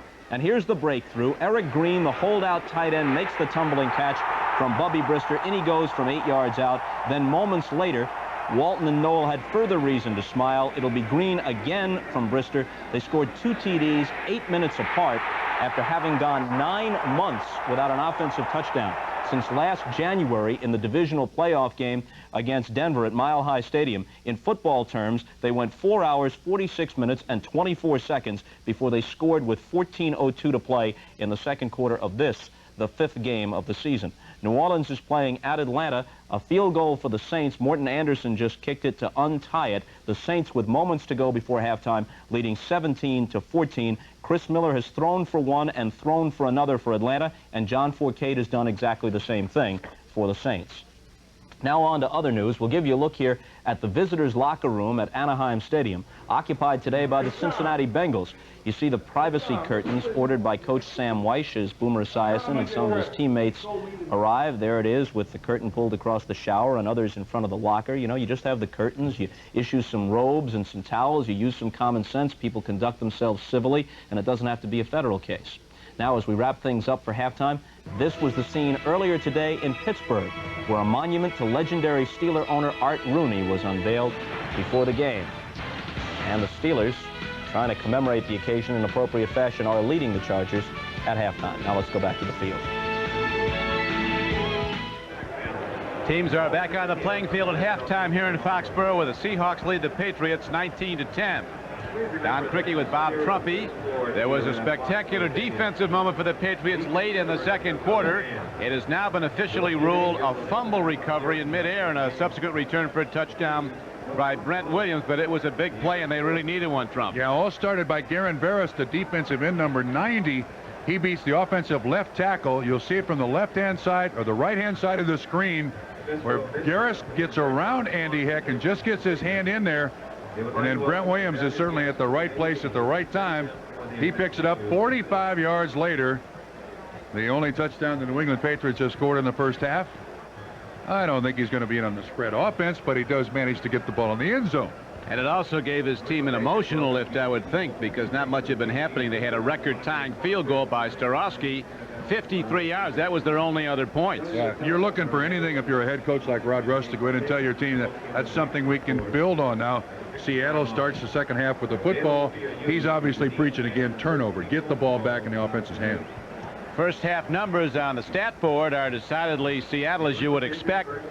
Dave Craig had some very nice moments passing the ball until that one errant moment.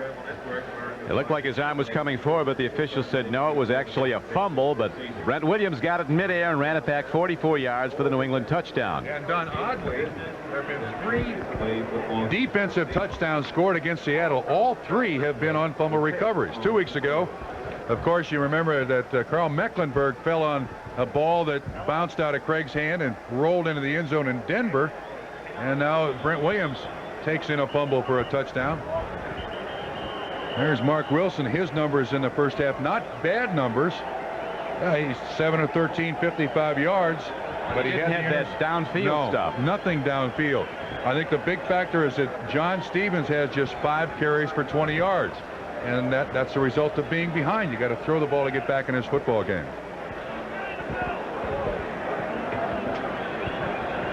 Patriots will kick it off to start the third quarter of play. As mentioned earlier, these two teams met here last year. And Dave Craig, as he did today, had a big second quarter throwing the ball. Last year he threw for 3 second quarter touchdowns. And the Patriots were never in it after that, as New England went down to a 24-3 loss to Seattle. Chris Warren and Derek Lavelle are back deep now, pair of rookies for the Seahawks. High kick. It'll be carried deep into the end zone and out. It'll come out to the 20-yard line. Seahawks go on offense, 1st and 10. Well, the possessions by the Seahawks in the first half, they had 5. 4 resulted in scores. Actually, all 5 resulted in scores, but 4 for Seattle and 1 for New England. You can't play offensively much better. So just keep doing what you're doing and protect the football, because New England is going to be scraping and scratching and pulling at that ball on every down, Don. Defensive front now for the Patriots includes Agnew, Goad, and Garen Veras. Across the front 3, linebackers Brown, Rembert, Reynolds, and Williams. Aligning to blitz. They don't go. Craig looking to throw on first down, and he throws it away. Yeah, they had Chadwick in the backfield. I think they were trying to get New England to spread out their defense a little bit. There's Jeff Chadwick. He was lined up as a running back, but it produced no change whatsoever defensively for the New England Patriots, so Craig just throws the ball out of bounds. Trump, you were talking earlier about the artificial turf is coming up after this season here at Fox. What's going down? Natural grass? They're going to put in a prescription athletic turf, which is what Denver has, Purdue has, Miami, and Joe Robbie Stadium. It's grass. And what every football player in the world wants to play on. This is the worst, too. This is awful. Very hard artificial turf playing field in Foxborough. John L. Williams at 230 pounds, still very quick, making darting moves, but he was cornered and knocked down. Ed Reynolds and safety Fred Marion were on the stop for the Patriots. That's 31, Fred Marion. You know, if the Patriots can stop him here, and I'm sure Rod Rust, even though he's a very soft-spoken head coach, as he was as an assistant, this comes down to individual pride. Don't let offenses beat our defense up like this. You almost have to take it personally now. 6 defensive backs for the Patriots. 3rd down and 9 for Dave Craig and the Seahawks.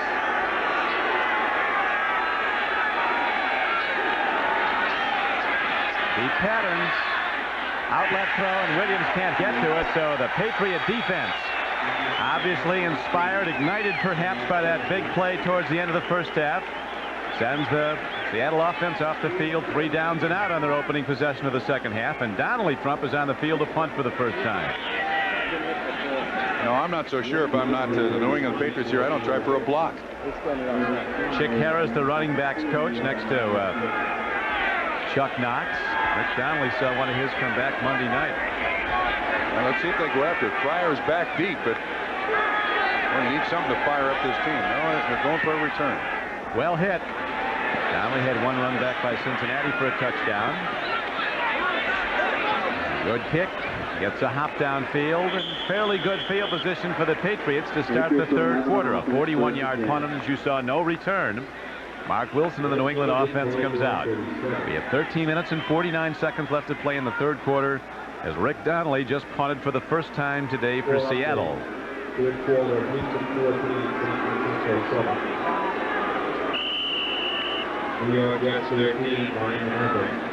It's a big surprise. The Jets over Miami 13-0. Hey, the Patriots could be right back in the race if they could ever come back and win this. Seattle will be right back in the race in the West. This Seattle team is confident. They think they're going to be a playoff team despite the poor start. Outlet throw. Perryman, and he gets ahead for a first down. He's across the 50 and down to the 48-yard line of Seattle. A 14-yard gain on the play. Terry Wooden, the rookie outside linebacker from Syracuse, was the closest man in coverage. Well, Seattle can't give New England a chance to get back in this football game. They just can't. New England is here for the picking, and now Seattle's got to do it. Any little positive thing that New England can build on, and then certainly that fumble return for a touchdown is going to hurt Seattle a lot. Stevens running very hard and protecting the ball after that early fumble. It opened the game, and he gets ahead on a first down carry to the 42-yard line of Seattle. Trump, I think this game has turned. Certainly momentum has at this point. Yeah, the line of scrimmage had a big bow in at that time to the defensive side. Tony Woods was the guy who finally makes the tackle for Seattle, but he came from the defensive end. Bruce Armstrong at left tackle, Danny V at right tackle. The guards are Chris Gamble and Damian Johnson. The center, Gene Chilton. Patriots coming off the ball hard. 2nd down and 3. Good play call for Wilson. He can run it again. This time the Seahawks come and make the hit.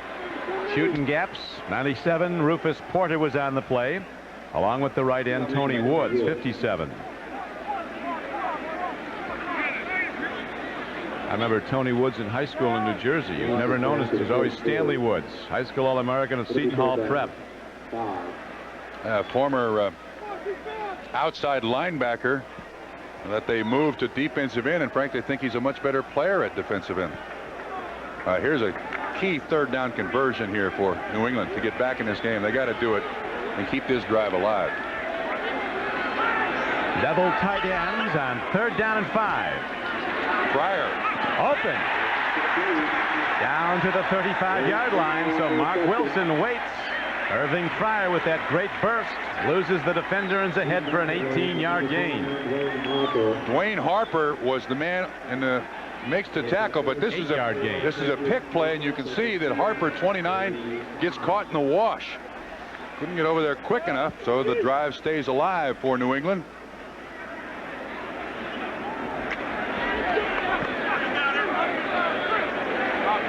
Patriots on the verge of making this a close one if they can take it in. Seattle leads the game 19-10. Wilson looks, long ball, timing pattern. Hartley Dykes, he's got it. Touchdown New England. No flag.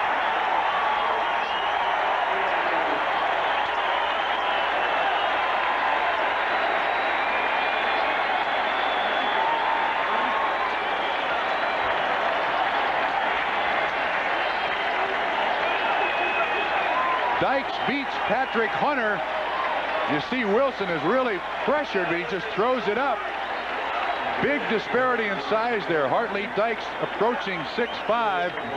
Patrick Hunter about 5'11". And it's an easy score for New England, and oh my goodness, have things changed. 35-yard touchdown play. Starowski hits the point after, and all of a sudden the Seahawks see their lead, which was once 19-3, cut down to 2. Seahawks get the ball when we come back. No matter where you look, there's Mazda. We're introducing new products like the Miata, setting new sales records, winning the respect of the automotive press, and winning awards for both quality and customer satisfaction. But most important, we're making thousands of people feel just right. Hey. Listen, if I give you all some wine, do you promise to get out of the kitchen? Depends on the wine. I guarantee you'll like it. Just try it. Ooh, this is so nice. Have we had this before? No, I found you something different. White Grenache. Gallo. When they start making this? Y'all happy? Yeah? Good? All right, so out. Ernest and Julio Gallo invite you to try a remarkable wine, White Grenache. It will change the way you think about Gallo. You've been up in the air for hours. Now you got to make up the time. Aren't you glad Hertz has a faster, easier way to rent a car? #1 Club Gold. No paperwork, no stopping at counters, nothing to slow you down. We're America's wheels. You go straight to our gold parking area, where your car is waiting, ready to go. I'm gonna make it. It's the fastest way to rent a car. NBC Sports coverage of the National Football League is brought to you by Mazda Cars and Trucks. Mazda, it just feels right. By Levi's 505, 506, and 540 jeans. And by Zenith, the quality goes in before the name goes on. The Patriots fans with something to cheer about now as the Patriots on their first possession of the third quarter drive the ball down the field and connect on a touchdown throw to make it a 19-17 game Seahawks. And now Seahawks will down the ball in the end zone as they have to hurry to get to it. Chris Warren, a rookie, downs it. They really think he has the stuff to be good in the NFL. Comes from a small college, Ferrum. Today's NFL Live headline, Zeke Moad on injured reserve with the Patriots, says that his polygraph tests about his involvement in the locker room incident show that he was truthful. Lisa Olson, the aggrieved Boston sports writer, said that she's received death threats and will leave the country temporarily, or company, maybe both. Will McDonough, if Bo Jackson's return to the Raiders, will Marcus Allen be traded? Here's a breakaway run by Derek Fenner as he gets it out across the 30-yard line. That's an 11-yard carry. Seattle's got to go out here offensively now as if this is the first snap of the game. They had firm control of this football game, and they've let it slip away. Craig 10 of 15 for 123 yards and a touchdown, but he's missed on his last 4 straight pass attempts. Bill George keeping the statistics. Not long ago, David Craig was 10 of 11 for 123 yards. Now 4 straight misses. Let's see what he does as he opens this drive from scrimmage. First down and 10. Seahawk lead cut to 2. They go to the run. Big Derek Fenner looks for a hole, but the Patriots come calling. Johnny Rembert, a 2-time Pro Bowl linebacker. Last 2 years he's been there. 52 was on the stop, along with Tim Goad, 72. Don, the way you take away the spirit of a football team when you get in trouble, if you're Seattle Seahawks looking at this defense, you fire it right at them. I mean, you don't try to finesse them. You try to beat them up at the line of scrimmage. Third quarter moving along quickly. 9:50 to play in it. Patriots certainly have been winning the line of scrimmage in the second half. Good play fake. Craig lets it go long. Blades after it. So's Marion, and Fred Marion intercepts. They're saying he's not down yet. No, the official finally blows the whistle. That ball should not have been thrown. Only man in the pattern was Brian Blades, and there was double coverage. Fred Marion did not bite on the play-action fake. You see him dropping bottom of the screen already. He's helping the cornerback in coverage. That's Seattle's second turnover. The other one went for the touchdown by Brent Williams. And boy, has the personality of this game changed. It has turned. 19-17 is the score. Fred Marion with the interception. That's the 11th interception of this season. That's one area the Patriots have been standout in. They've been picking off a lot of balls. David Craig tried to fire one up long and hope that Blades could run under it. That deep zone coverage was waiting way back, and Fred Marion, who's been at it a long time, picked it off to the dismay of Coach Knox and the Seahawks. He finally gets a chance to really put a team away and allows the New England Patriots back in it. This is very uncharacteristic of a Seahawk team, and Rod Rust is looking for anything. He's taking the headset off again now. He's back to watching as a head coach as opposed to a contributor on the headset.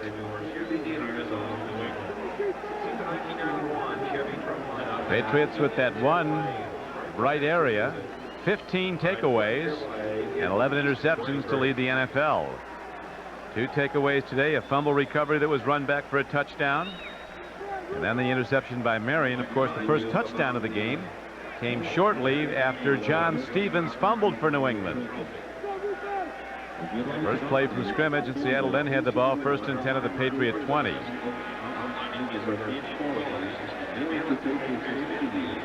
Kick off your night on NBC with the new drama series Hull High, and then don't miss the critically acclaimed new series Life Stories. Tonight, the show looks at the first 48 minutes of a heart attack in real time. An extraordinary story. Life Stories also has the McMillions winner tonight. Then best-selling author Jackie Collins brings her spectacular characters to life in an NBC world premiere. Jackie Collins' Lucky Chances, beginning tonight only on NBC. Wilson and the New England Patriots working with the wind at their back. Stevens. Seahawks make the hit. Jacob Green was on the play along with middle linebacker Darren Como, 53. They'll check the 10-minute ticker. The Hertz 10-minute ticker. Chiefs up on Indianapolis 16-10 at the half. Oilers continue to lead the favored 49ers at Houston in the 3rd quarter. Jets getting closer now. They were up 13-0. Dallas continues to lead Tampa Bay, and Minnesota holding to a 20-10 lead over Detroit. It's a doubleheader day on NBC Sports. Most of you will be seeing the Rams and the Bengals from Anaheim, California. 2nd down carry, and not a lot happens. Don, if Seattle's going to slow down New England here, it's going to be from the defensive side of the ball. That's the way you establish we are in control of this football game. They're going to let it slip here a little bit. Let New England get a little positive thinking in their heads. And the defense has got the responsibility is slow down New England.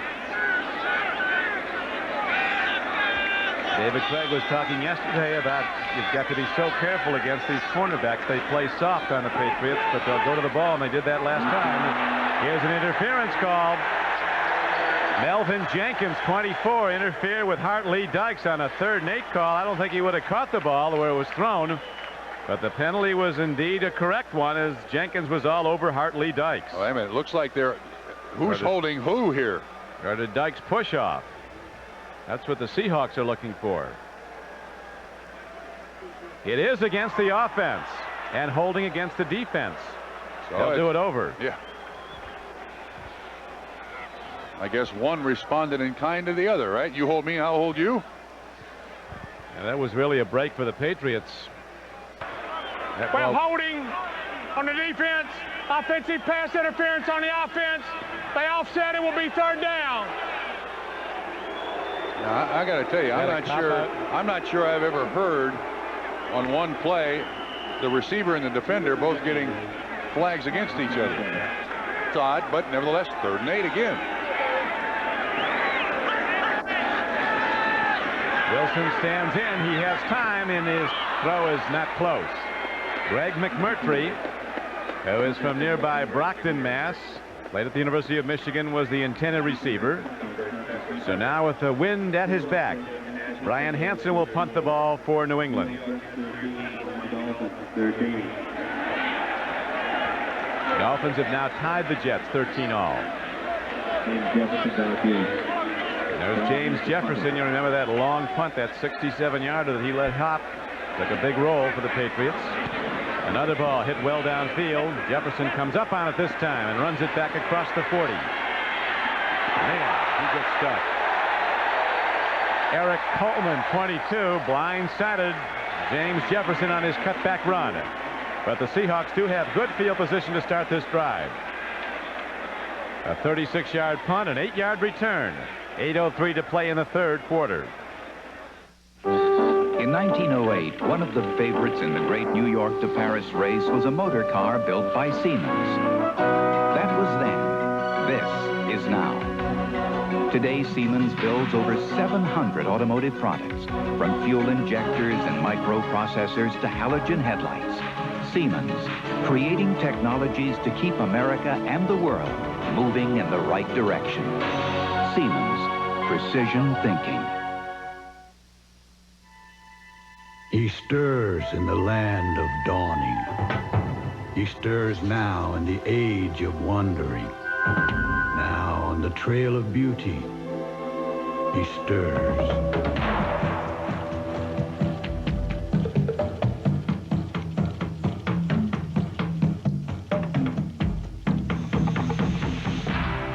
The new Navajo from Mazda. It just feels right. And winds northwest 30 knots, gusting 45 knots. Rain expected to continue till 10 p.m. 5 inches predicted in the 7-county area. About 1,500 more bags. 1,500 more. Yeah. Going up the left side.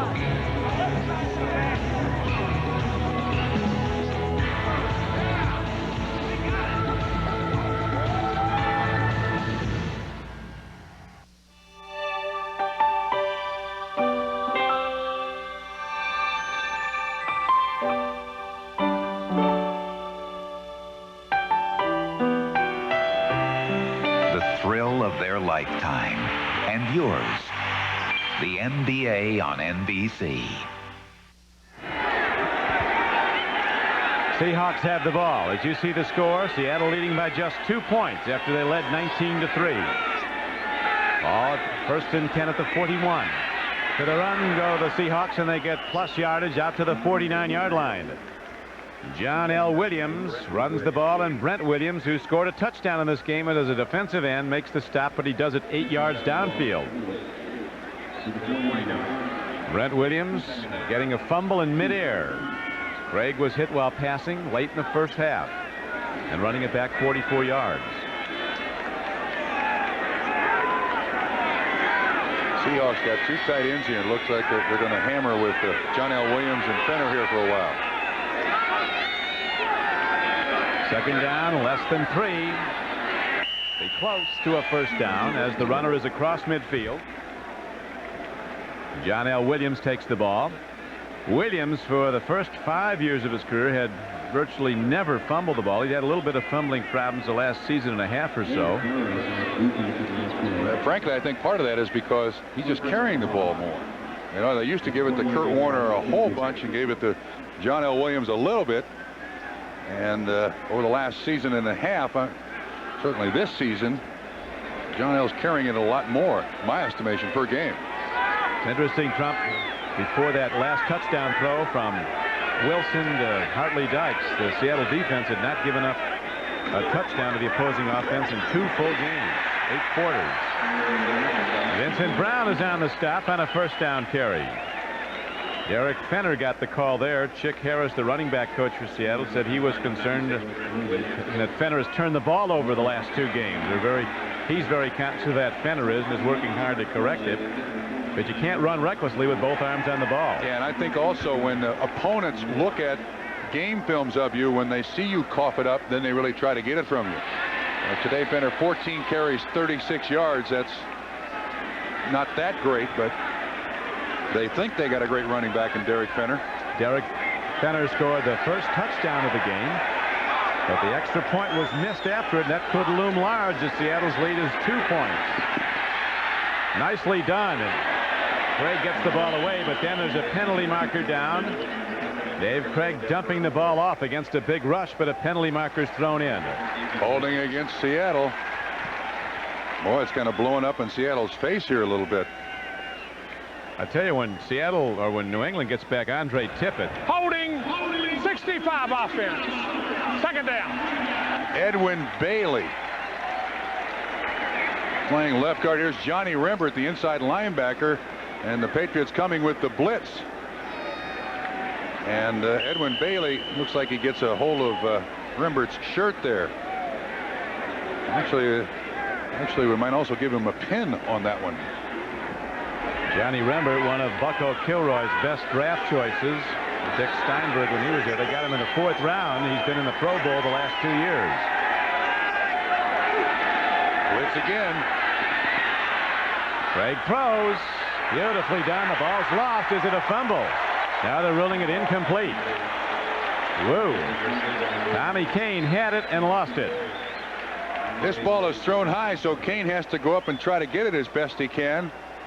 Bruce Hurst, 37 right there, and he's able to get his arm in there and knock that ball away. So suddenly there is emerging life here in the New England defense. In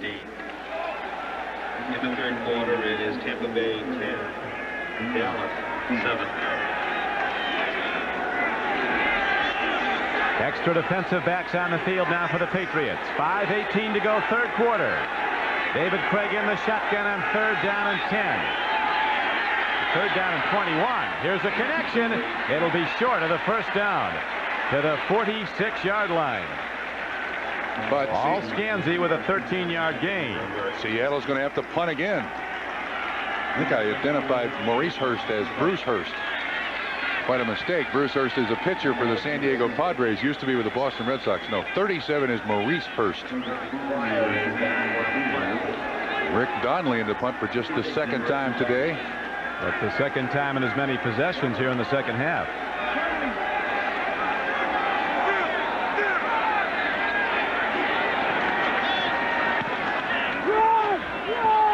Irving Fryer lets it hop. He's been doing that all season long. And the Seahawks cover the ball inside the 5-yard line. This is the 3rd time we've seen the Patriots play. We haven't seen Fryer run back a punt yet.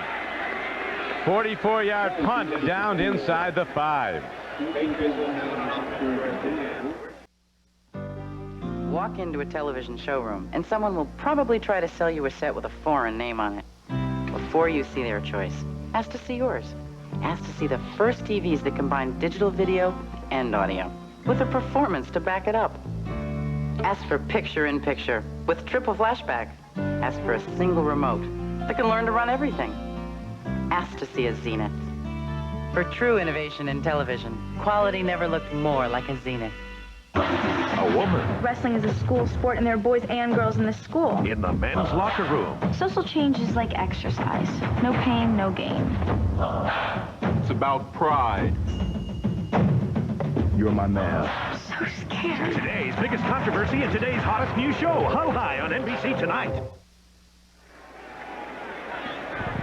Interesting numbers here, Mr. Trumpy. Yeah, especially on the first down for the Patriots. Certainly helps a great deal, but I think Hartley Dyke's touchdown was on that first down play, so it's inflated the number a little bit, but certainly helps.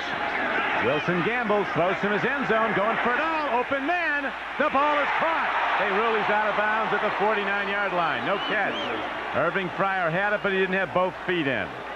Dwayne Harper was the man in coverage, number 29. And you can see the ball kind of leads Fryer out of bounds. No question he was out. Official right on top of the play. That's one of the remarkable things when you watch National Football League officials rule is the position they get. Sometimes the rules put them in spots, though, where you have to be a chameleon. You got to watch the catch, and then you also have to watch the feet. Now, how do you do that instantaneously? Will you ask me like a first umpire. Yes, right. Look at the feet and listen for the penalty marker goes down as the Patriots run the ball. John Stevens took it right at the Seattle defense. 75 offense. Danny Villas called for his 2nd penalty. Right tackle for New England. 4:17 to go in the 3rd quarter. Patriots on the home field trailing 19-17.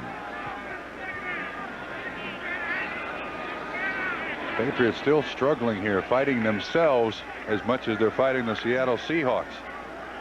2nd down and about 11. See what Seattle's got here defensively, going with their standard 4-3 set. No extra defensive backs. Second down and 12 now as Wilson drops 9 yards deep in his end zone and throws it. It's caught by his tight end, Marv Cook, and he gets to the 8-yard line. Wilson just trying to get rid of the ball, and Cook somehow held on to a fastball. Let's go to New York. Bob? Don, after trailing 13-0 at halftime, Miami has tied the Jets with a pair of third-period scores. Here's Marino off the play fake, sidesteps a rusher, pumps one deep for Mark Duper, who then beats a hasty retreat from the corner, James Hasty. It's a 69-yard touchdown. Unfortunately for Miami, they had missed the point after following their first TD, so the game is tied at 13. Don? Thank you, Bob, as we go back to live action here in Foxborough. Pitch back. Stevens turns upfield. He crosses the 10 and fights out to the 15-yard line. He might have a first down. Well, it's a gutty run by Stevens. Third down carry, Trump. He needed 6, and he appears to have gotten about 7. Patriots spread the field with the extra wide receivers. And he runs the sweep play. A little inspiration now from the New England Patriots. Eugene Robinson, number 41, had to get up there and help. This is well designed. You get Bruce Armstrong out there in front. See Jefferson being taken on by a 300-pounder. Rufus Porter, 97, misses. Stevens fighting hard for that first down yardage. We've got an injury here. Gene Chilton, the center. He's been playing well for the Patriots. Looked like he'll be back. Ding there, and quickly coming out of the field is David Douglas, number 67. As we check the scoreboard, the 10-minute ticker. Chiefs continue to lead the Colts. San Francisco's rallied from 14 points down to tie the Oilers third quarter. As mentioned, the Jets and Dolphins are tied. Dallas still leading Tampa Bay. Minnesota still up on Detroit. Pittsburgh with a 24-14 lead over the Chargers. And Atlanta has just scored to come from behind and lead the New Orleans Saints. Extra tight ends in the game on first down and 10 for New England. Outstanding defense by the Seahawks. Cortez Kennedy, the #1 draft choice, number 96, who is the most valuable player last season on Miami of Florida's national championship team. Well, he took on New England tried to run a trap up the middle, and Cortez Kennedy, at least 300 pounds, throws the center away. David Douglas, 67, who had just come in, just throws him to the ground and makes the tackle on John Stevens. The Seahawk coaches were talking about when they scouted him in college. They said he wasn't a finesse pass rusher. He's just a bull rusher. He just knocks everything in front of him out of the way. Tremendously powerful player. Downfield throw, beautifully done by the Patriots. Papers flowing, but no flags, as it's a connection for a first down to Irving Fryer. 22-yard gain, a sharp throw by Mark Wilson. Dwayne Harper, they catch the Seahawks in a blitz. 53 Como comes in there. That means man coverage, and Fryer with blazing speed able to get inside Dwayne Harper for the big pickup, and the drive stays alive. Boy, has Seattle let this one get away. They have let New England psychologically get right back in this football game, Don. Patriots are indeed in it, but they do not lead. Seahawks still with a 2-point lead. Wilson throws a drop ball at the 41-yard line. Eric Sievers, who is very sure-handed, normally couldn't hold on. Former San Diego Charger. Rufus Porter was right there trying to find that dead spot in the zone. Game clock down to 1:17 to play in the third quarter. Seattle had New England seemingly out of this game in the first half. Seahawks led 19-3. And then Patriots rallied, got a defensive touchdown, a long scoring pass, and they're right back in it, down 19-17 are the Patriots. You see, Mark Wilson needs 10. 2 downs to get it. Gets it in 1. Down to the 45-yard line. Eric Sievers, who dropped the ball, comes right back with a 19-yard catch for New England.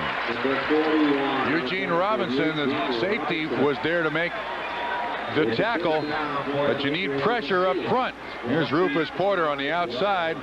He's got Sievers. Sievers runs a nice little move.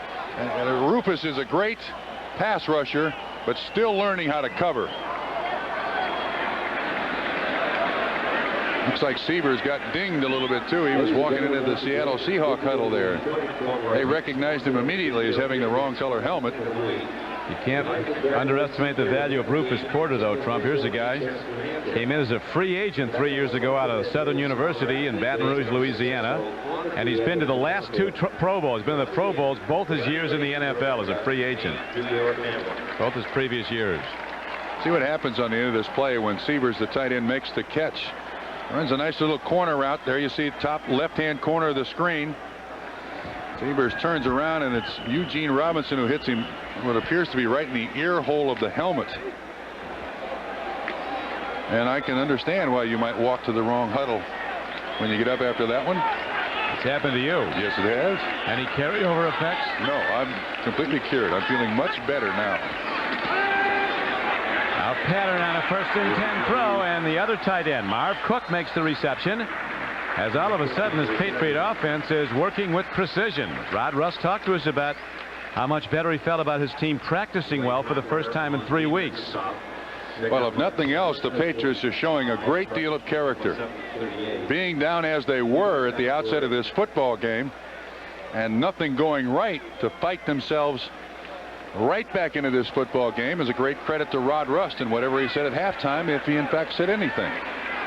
It's Russ pacing the sidelines in the October sun here in New England. Temperature at kickoff was 82 degrees.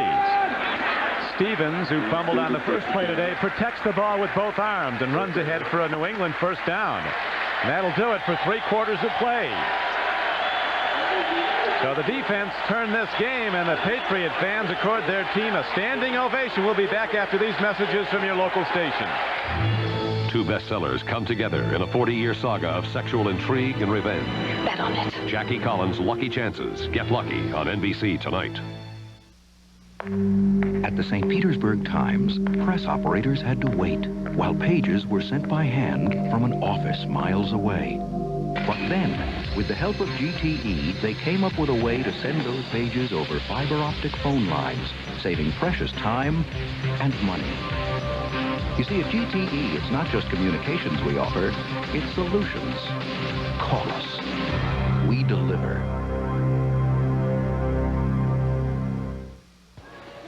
I never miss a Texas steer sale. I never miss lunch. This better be worth it. Here's that size 10 wide width. Oh, great. You know, I spend twice as much on boots that weren't half as comfortable. I told you. Top grain leather, oil-resistant soles, insulated. These will keep your little toesies warm and dry. Toesies? How do they make these so light? You just saved me $18. Good. Now you can buy me lunch. You look like a guy who'd like a fast million. Well, start your engines. That's right. Go for McDonald's McMillions on NBC. What you have to do is, you got to get a new McMillions ticket from McDonald's every day. There's one right there. Then, head on home.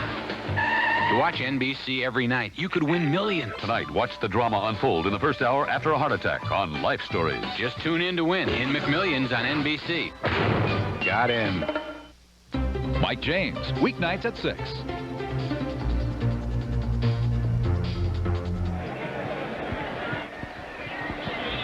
Team physicians for New England checking out Eric Sievers, who was dinged after making a very important reception.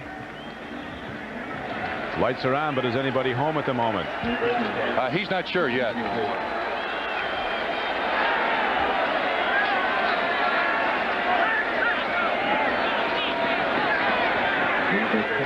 Straight ahead carry down to the 31-yard line.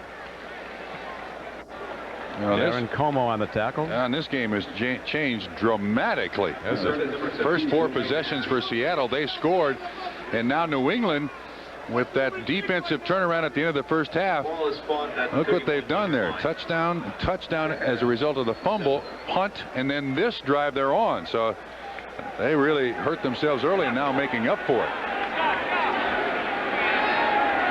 See what they do now on 2nd down and 7 for New England. Patriots down by 3 early in the 4th quarter. Pitch back to Williams. And a big play by the Pro Bowler Rufus Porter, number 97.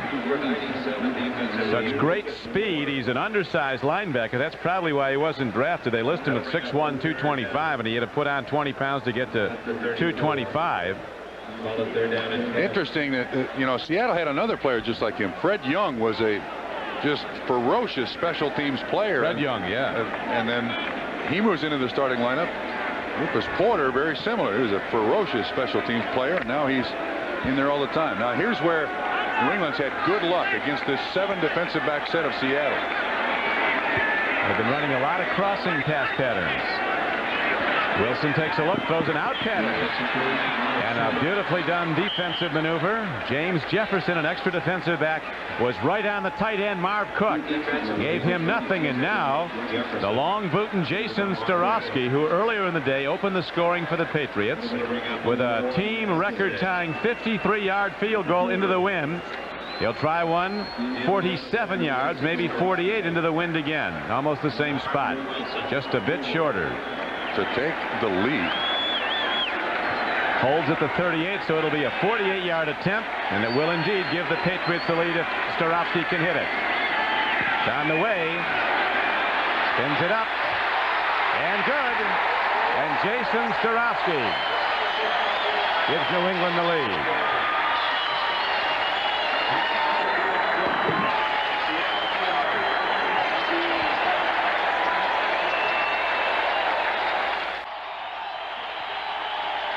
New England has taken the lead for the first time, 20-19, and Foxborough is up and cheering. Next Saturday, NBC Sports goes to basketball. The McDonald's Open from Barcelona, Spain, as the New York Knicks represent the NBA against some of the world's best teams. That is next Saturday, the McDonald's Open basketball tournament from Barcelona, Spain, at 3 p.m. Eastern Time. Chuck Knox saw a lot of things he liked early in this game, but now it has turned dramatically against his Seahawks as the Patriots have rallied for 17 unanswered points. Yeah, they complained about and the lead. They complained about getting one taken away from them in Los Angeles, losing to the Raiders. Missed field goals, losing to Denver.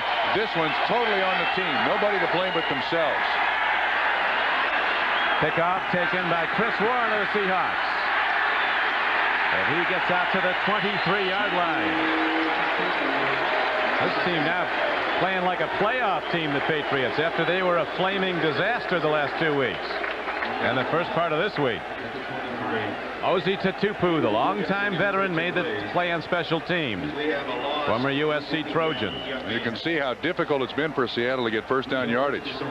Their choice has been an awful lot run. Craig 11 of 18 this afternoon so far. Seattle had 170 yards total offense in the first half. In the second half, just 27 yards. That is it. Dave Craig looking on first down. Sidearm throw to Finner, but he'll be hauled down for a gain of just 2 yards.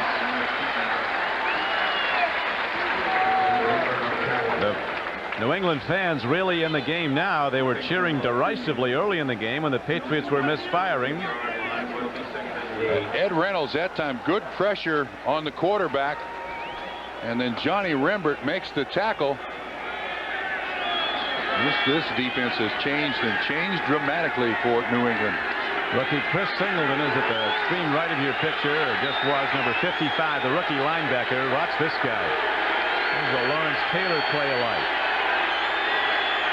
Seahawks, 2nd down and 8.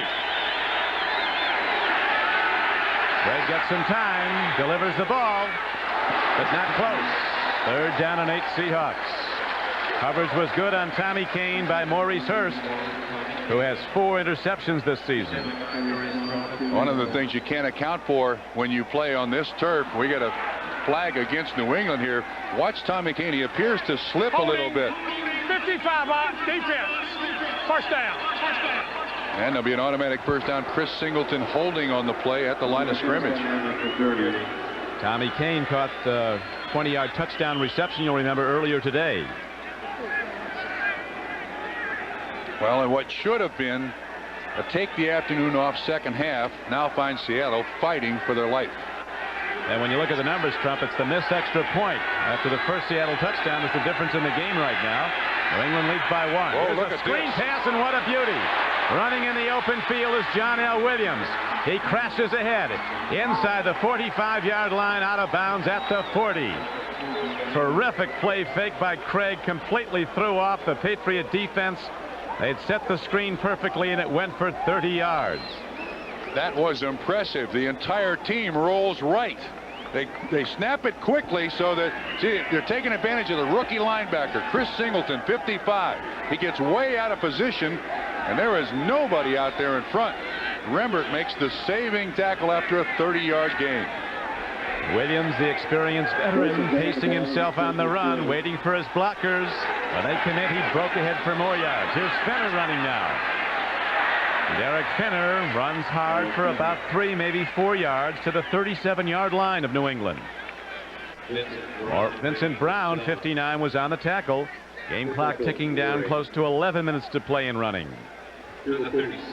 Last 2 plays, just make note of this and see if it happens. Continues, but the last 2 plays, Seattle's gone on a very quick count. Maybe the New England Patriots defense is shifting a little bit, and Seattle does not want them to do that.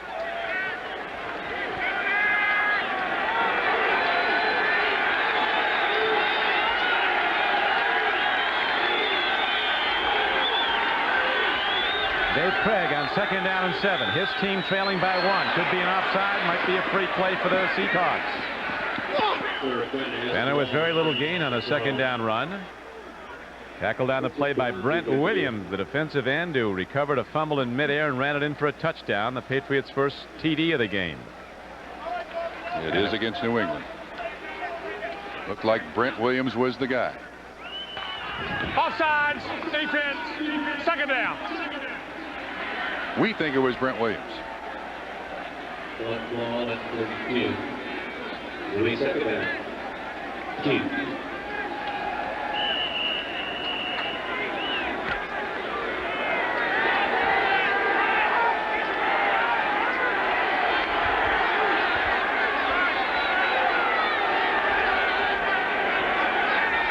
Second and short yardage. They go to the run, and John L. Williams is close to a first down. Might have it.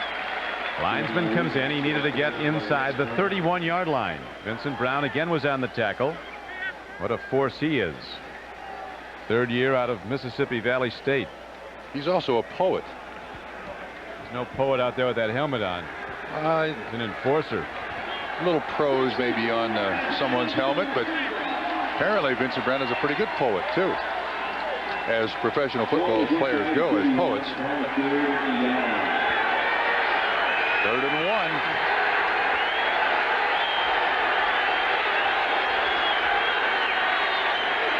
Hits back. John L. Williams. They're going to get him for a loss on the play.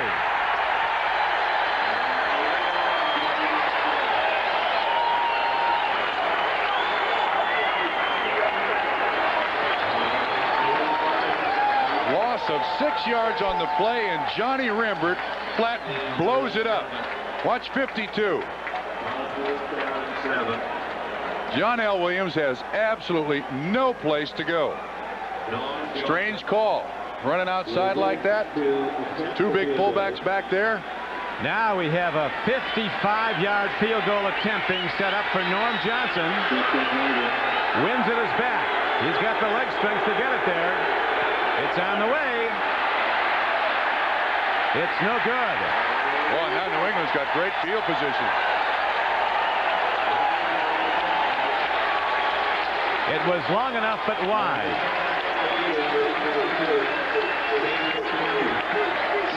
New England's going to get that ball at the 38-yard line. They'll take that. They will indeed. Chevrolet introduces the bigger-than-ever 4-door Chevy S10 Blazer. Now America's best-loved sport utility vehicle gives you 4 doors and standard 4-wheel anti-lock brakes. The bigger-than-ever, better-than-ever 1991 4-door S10 Blazer. Open one up and see why nobody's winning like you. Heartbeat of America. Chevrolet. Today's truck is Chevrolet. Heard from an old student. Remember Brian McKenna? Smart kid. Good ball player. Great hand. Where's he going to college? He's not. Too bad. studying aviation electronics. But you said In the Navy, then college. The Navy College Fund in Montgomery, GI Bill. Over $25,000 for your college education. You and the Navy. like I said, smart kid. Full speed ahead. Jim Fox. It's time. Mike Bell. Time. Isn't it a shame, owners of cars and trucks seeing them quit before their time? You're out back. Maybe the owners don't know about AC Delco, a full line of auto parts designed with proper maintenance to help your car or truck last. Nick Bickner. What if everybody knew? Debbie? Huh? AC Delco. Where is everybody? It's like buying time. NBC sports coverage of the National Football League is brought to you by Chevy Trucks. More people are winning with the heartbeat of America. By Siemens, leading edge technology that gives you an edge. And by AC Delco Automotive Parts. AC Delco, it's like buying time. Back to live action now. Patriots have the ball, first down and 10. Out pattern, it's killed. Looks like it might have been Tony Woods who got the ball, 57. Intent receiver was John Stevens. They just had a double wave executed here at Foxborough. Of course, isn't the Kingdom the birth of the wave? University of Washington. UW, okay. That was kind of a chancy play to start this drive. I mean, you've got John Stevens sitting back there. You want time off the clock. You want to extend the possession. Give it to Stevens.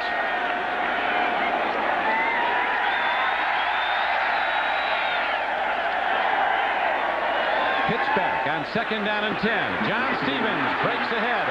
Hiding for yards. He got about 7, almost 8. Out to the 44-yard line. Cornerback Dwayne Harper, number 29, knocked him down. See, this is when he is a tremendous asset, as he always is, but especially in a game like this, leading by 2, 8:16 to go in the football game. He's a hard runner. He's a decisive runner. Keep giving it to him. He almost coughs that ball up. Somebody almost knocked that ball loose from him. The numbers become interesting now. Time becoming a factor. 8 minutes to play in the game. A 2-point lead, a 1-point lead for New England. If the Patriots should hit a field goal, it would mean the Seahawks would have to score a touchdown. Look at that, 3 downs and out.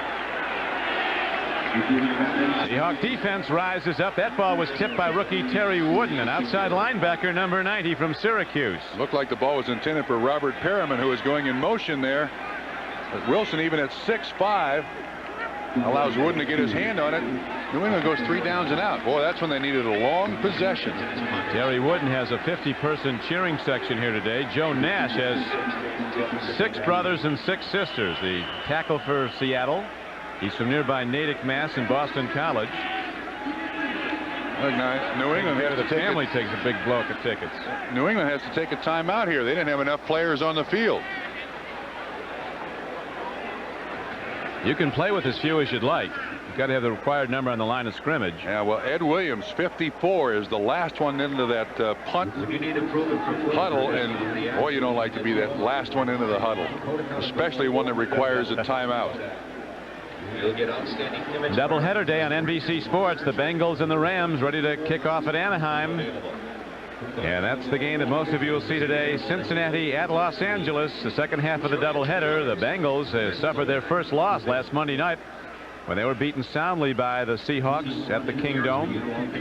Rams a hard team to figure.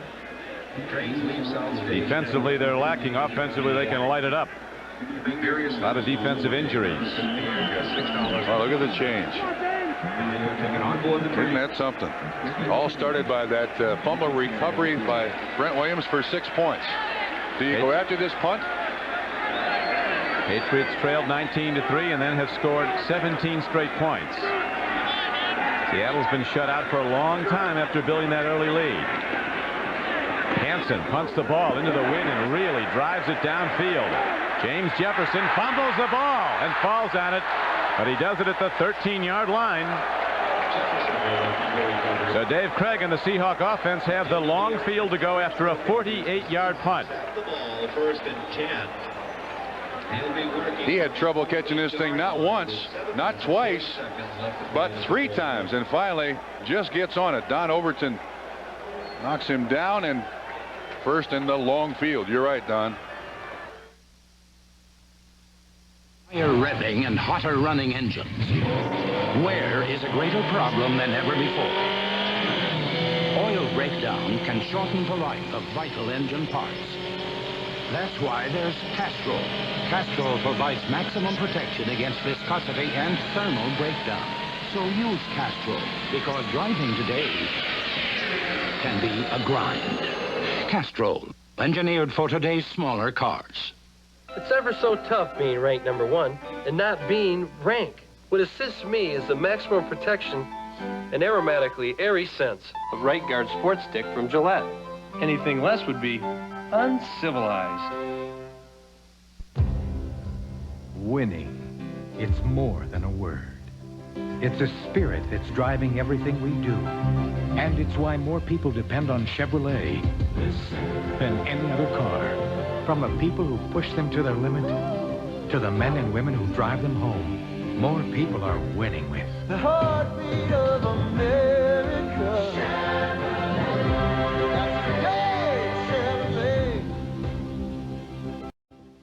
Red Devil Clear Polyurethane. You can always count on its durable finish. Harder than ordinary clear finishes, its beauty lasts and lasts. Red Devil Clear Polyurethane for the finish of a lifetime. Tuesday on Matlock, he's a personal trainer giving private lessons, but when sexercise turns to homicide, it's murder. And Ben's losing control on Matlock on NBC Tuesday.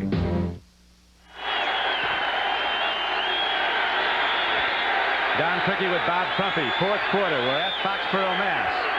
Seahawks with the ball, 1st and 10. They're down by a single point. As they go to the run and break it up the middle, Derek Fenner saw the open gap, counter blocking.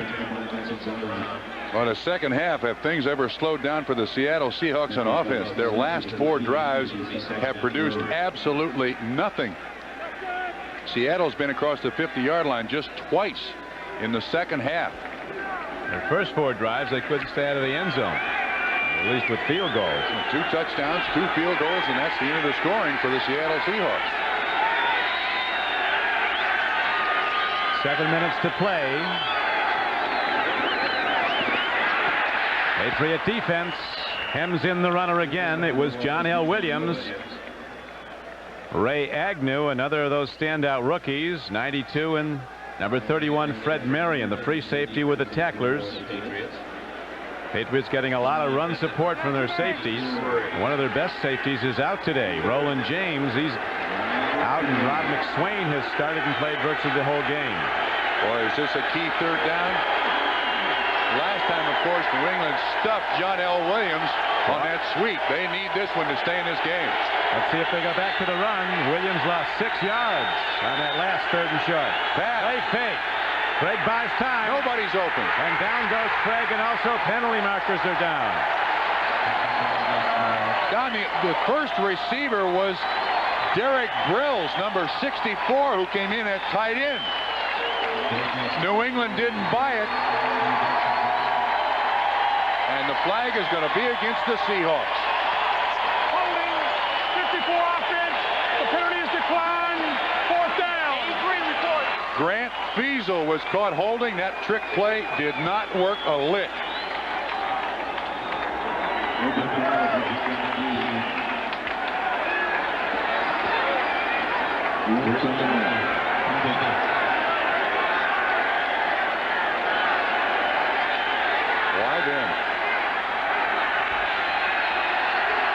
Rick Donnelly to punt the ball for the Seahawks. Hits it, wind at his back, and booms it downfield. Here comes Irving Fryer. Irving Fryer used to be a north and south runner. He headed due east on that return.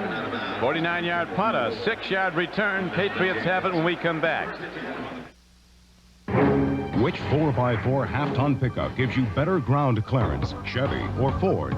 Both try to drive over this protected camera cage. First, the Chevy. Plenty of clearance. But the Ford cameras don't lie. No wonder more truck owners switched to Chevy last year than to any other truck. When it comes to ground clearance, more people are winning with Heartbeat of America. Now it's easier than ever to win with a heartbeat. How do some people feel about their antifreeze? Not all antifreeze is the same. Nothing beats Prestone. And that's something you might appreciate down the road. A spatula. Edith, my battery is dead. Will you make me a copy? I'll pay you. A reminder to check your batteries with the new copper top tester. It's free and only from Duracell. Sometimes, without any warning at all, cars and trucks quitting before their time, before their owners get the most out of their investments. Maybe they don't know about AC Delco, a full line of auto parts designed with proper maintenance to help your car or truck last. Maybe they should. AC Delco. It's like buying time. Homer and Everett. The Bengals battle the Rams. Next. Last man on the line of scrimmage, just outside the left upright. That's Heller, the tight end. He was the intended receiver. And as you see Craig drop back, the play action fake fools nobody. Rembert 52 drops back, 31 Marion drops back. Craig has no place to throw it. George Adams is now the I-back in the Patriot backfield, and he gets the ball. For not very much. Gain of a yard as we'll check the 10-minute ticker. We have 5:35 to play in the clock running here at Foxborough. Kansas City continues to hold to the lead over Indianapolis. Houston led 21-14. 49ers just got a field goal to come within 4. Jets on a field goal leading at Miami. Dallas continues to lead Tampa Bay. Detroit and Minnesota tied up. Steelers extend their lead over the Chargers, and New Orleans is leading at Atlanta. Patriots looking to run the clock as much as they can. Wilson airing it out. Irving Fryer. Was it picked off? It may have been. It's an interception for Seattle. Dwayne Harper. That's bizarre. I mean, all they got to do is Wilson throws this ball. This is a real lollipop. He gets some pressure, but it gets out of round, loses its real spiral. What an interception by Harper. Gives another little bit of life to the Seahawk offense. That's bizarre. I mean, all they got to do is run the game out here, make Seattle use up their timeouts. And he threw it into a wind that is gusting. The flags are straight out.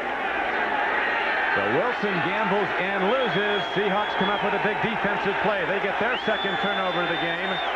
They're 1 point behind on the Seahawks with 5:05 to play. And Craig's going to put it right up. Out pattern. Center. Takes it to the 20-yard line. 2 very tough yards. Second and 8. Don, I'm telling you, the New England Patriots just did the best thing they could possibly do for the Seattle Seahawks. Put the ball up and give us a chance to intercept it. And intercept it they did. They've been going after Harper a lot today. But still a long way out of field goal range. The last time Norm Johnson tried one from 55 yards. It was long enough but wide. The Seahawks do have a very strong wind at their back should they go for a long field goal.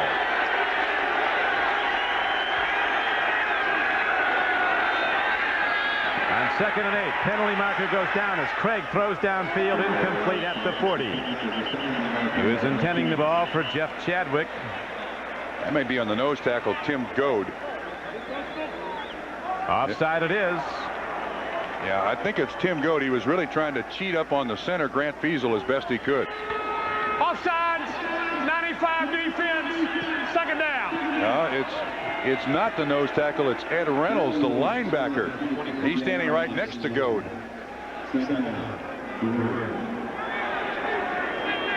All right. That was a strange call by the New England Patriots. That was a one-man pattern. Seahawks have been given the opportunity here. Now they must make good on it.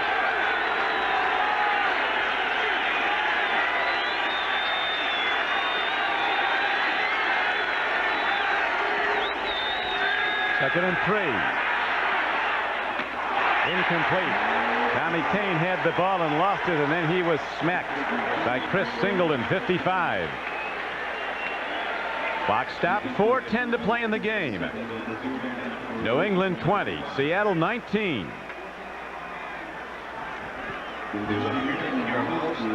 Dave Craig looks at that menu on his wrist, and Seattle has not been good on 3rd down conversions today.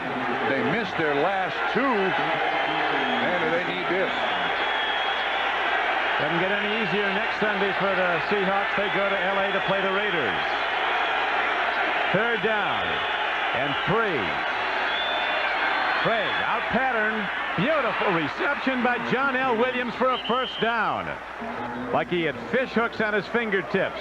A high, hard spiral, and John L. Williams fields it beautifully on a dead run to give the Seahawks a 1st down, and he got out of bounds to stop the clock. Well, that ball was by him.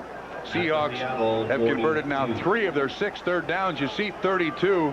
John L. Williams right there. Watch, this ball is by him. It's past him, and he catches it. It was thrown hard. And then he stays in bounds, drags Coleman with him. Big 3rd down conversion. Williams goes out, gets congratulations for Brett. At 1st and 10, here's a throw to the near side. The ball is caught. James Jones is running in open field, taking on tacklers, and he's down to the 35-yard line. 23-yard gain. You know, Craig throws this ball in desperation because he's got great pressure from right in the middle of the defense coming at him. Watch what happens. It's Reynolds 95. Talk about 2nd and 3rd effort. Singleton lets him get outside. Then he runs over Maurice Hurst, and I mean literally runs over him. Rod McSwain finally gets him out.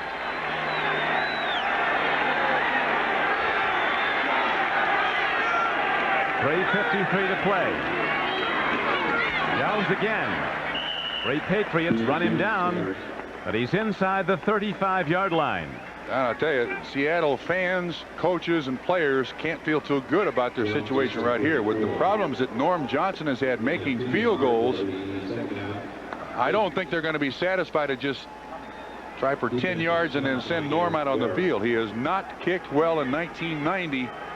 And there are going to be a lot of breathless moments here in the last 3 minutes and 20 seconds of this football game. 5 of 9 on field goals this season is Johnson. Big trouble for Dave Craig, and they get him way back. The 3rd sack of Craig.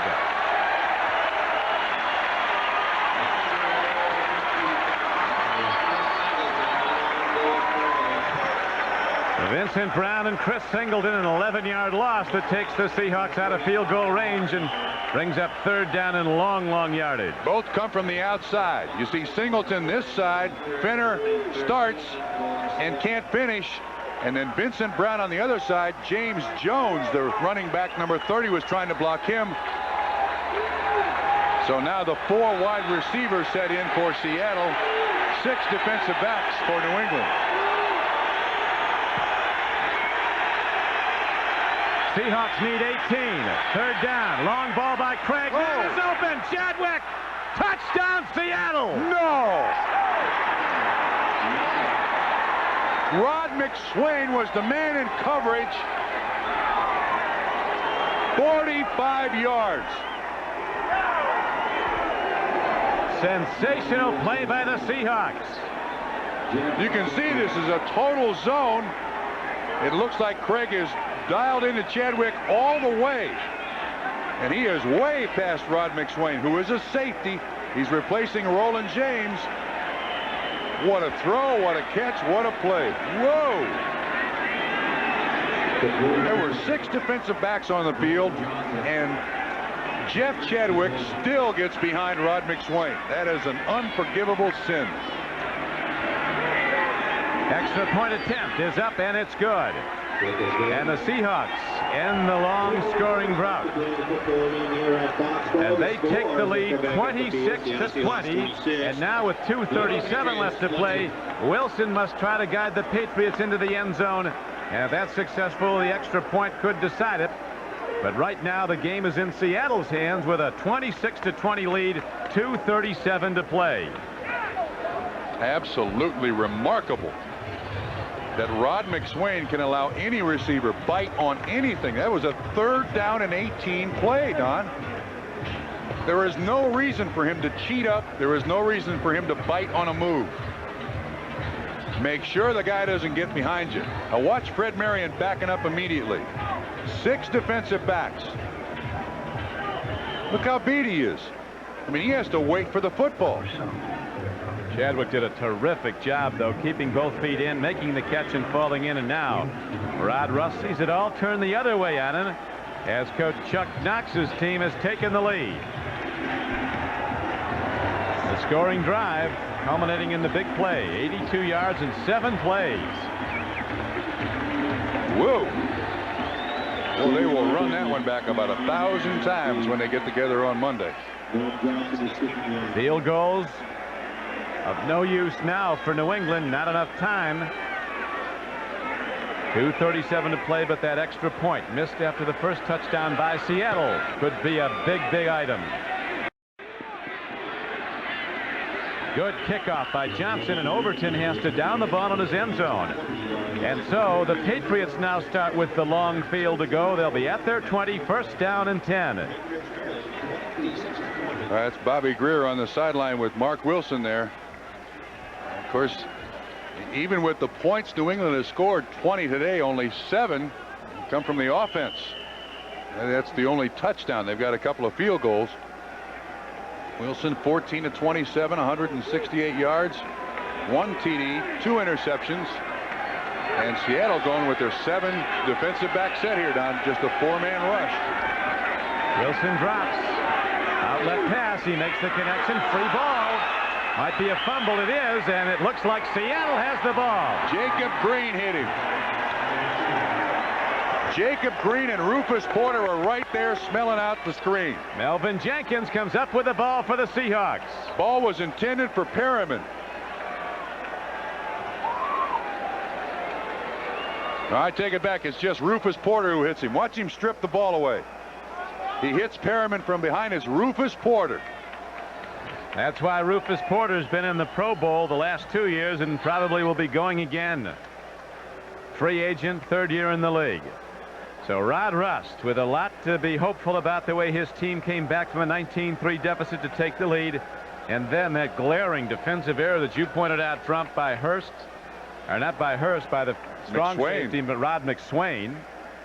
Patriot corners have been strong today for the most part. McSwain starting at strong safety for the injured Roland James. Derek Fenner running, and he might take it in. He's going to be close. It's down to the 5-yard line, as it's quite apparent the heart is out of this Patriot defense. Well, you know, when you lose, and you lose consistently and things don't work your way, sometimes you almost find a way to lose a football game, the way good teams find a way to win. That's a 15-yard pickup again. Fenner bouncing the thing outside. Rod Rust has gone through a wide range of emotions today, hasn't he?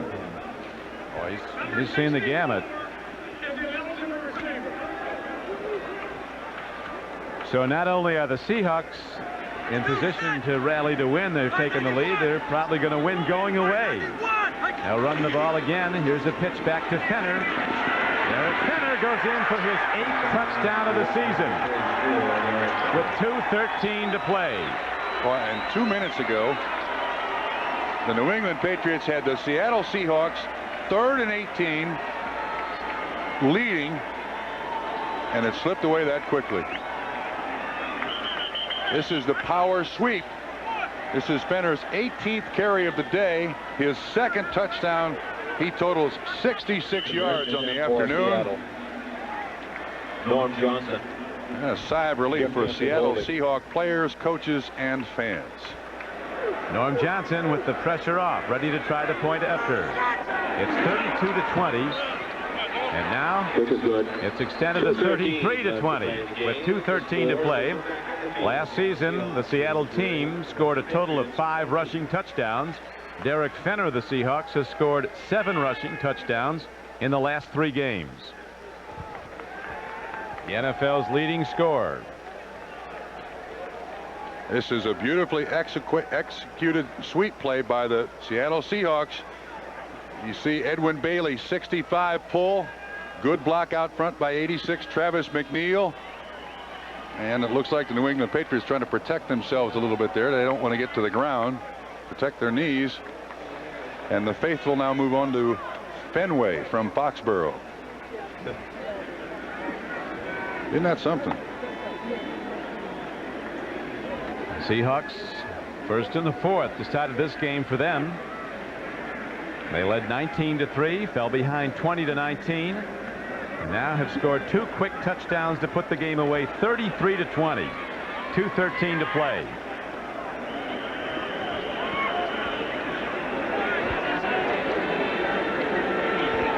Mark Wilson ready to come out pitching when the offense comes back out.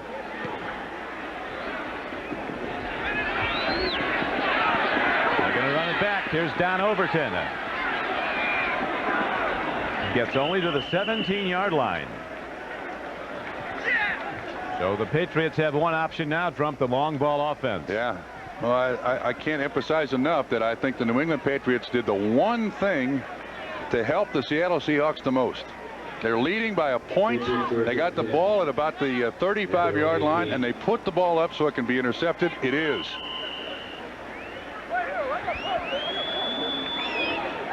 Goodness. Miami's come back to take the lead on the Jets. 20-16. 1:03 to play. San Francisco's rather to take a 24-21 lead on Houston with 2:56 to play. Downfield throw. It's a connection to Hartley Dykes as he tries to get out of bounds but cannot. And that'll be the 2-minute warning now as we're down to 1:54 to play. A 17-yard gain on the play. So the Patriots have sent their fans home early and unhappy after it looked like they might win. Miami 20. Why don't we have as much quiet here as we had on the greens? Okay. Come on, the ball, and they have no reaction. No, the way you shoot these ducks are gonna have to wear helmets. No, you just need happiness to enjoy life. Very deep, Darnell. Very deep. Levi's 100% cotton Dockers. If they're not Dockers, they're just pants. I look like my mom, but I act like my dad, which is... Well, be careful. I feel bad for your mom. I was enjoying my Halloween when she walked in. Nice can. You have to help me find my party. What's your rate? 72 beats a minute. I just know that it's in a castle, and there's lots of Coors Light. A castle like this? That's it. Get everything you need at Coors Light Halloween headquarters, because it isn't Halloween without the silver bullet. You're a doll. Hey, what's that? Oh, that's our new Chevy. It's an APV. An AP who? Yeah, it's a code. Top secret. We're talking adjustable composite panels. See that? Zero gravity modular seats. Oh, yeah? Resilient mollustic cup polyurea fenders. And it's got this... Chevy Luna APV. A very original way more people are winning with the heartbeat. Driver's biorhythm. Biorhythm? Yeah. And now it's easier than ever to win with the heartbeat.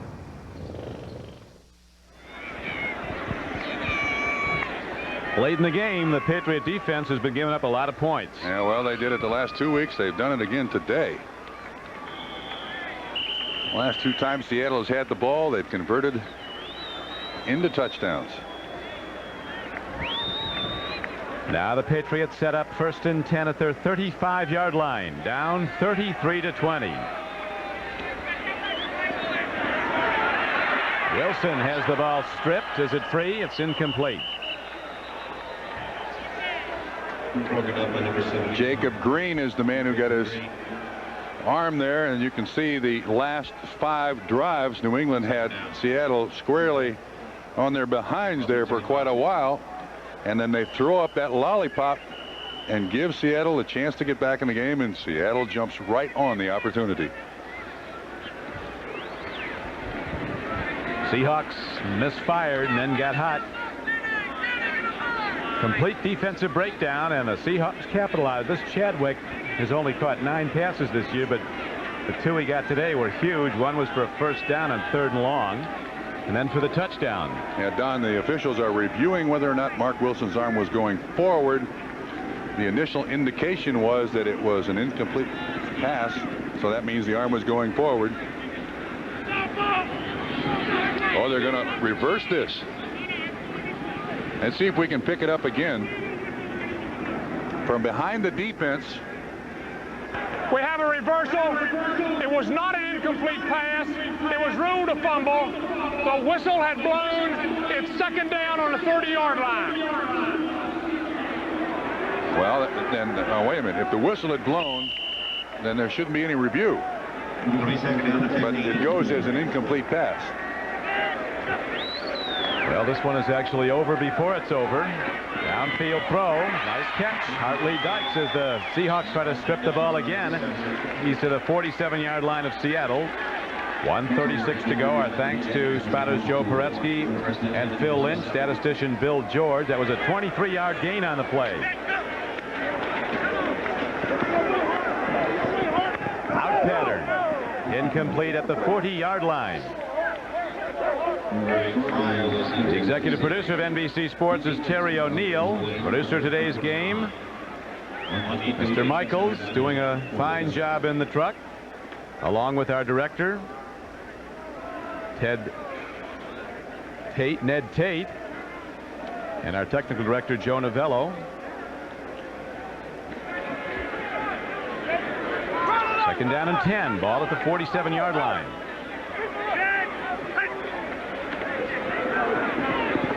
Upfield throw to tight end Marv Cook, and he's down to the 33-yard line.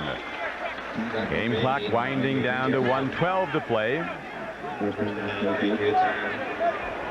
13 yards. Patriots hurrying it up, but they can hurry to nothing with their 4th loss of this season in 5 games. Throw over the middle again. That'll be there all day. Fumble. Seattle has it. Now it's officially over with 55 seconds to play. Rufus Porter comes up with the ball, and defensive back hit Marv Cook right at the legs. Seattle has the ball. 55 seconds left. 1st and 10. Rufus Porter is absolutely sensational. His motor is on full speed the minute he shows up at the yard to play. He didn't make the hit, but he made the recovery. It looked like the hit was made by James Jefferson. He cut the legs of Marv Cook. 5 Patriot turnovers in this game, 2 for Seattle. Now Dave Craig will protect the ball in the victory. 53 seconds to play. 2nd down and 10. From the 30. You want to see the turnover? Cook comes from the right-hand side of the screen, makes the catch. It's underneath the coverage. And then Jefferson nails him on the hip. And then also, it looks like a hit from Nesby Glasgow. 22 jars the ball loose. Rufus Porter makes the recovery. End of threat.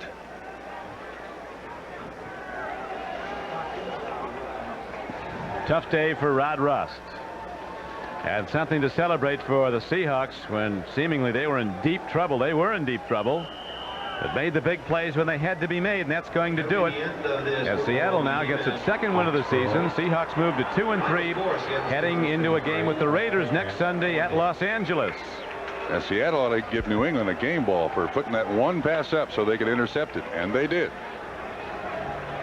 I can't believe it.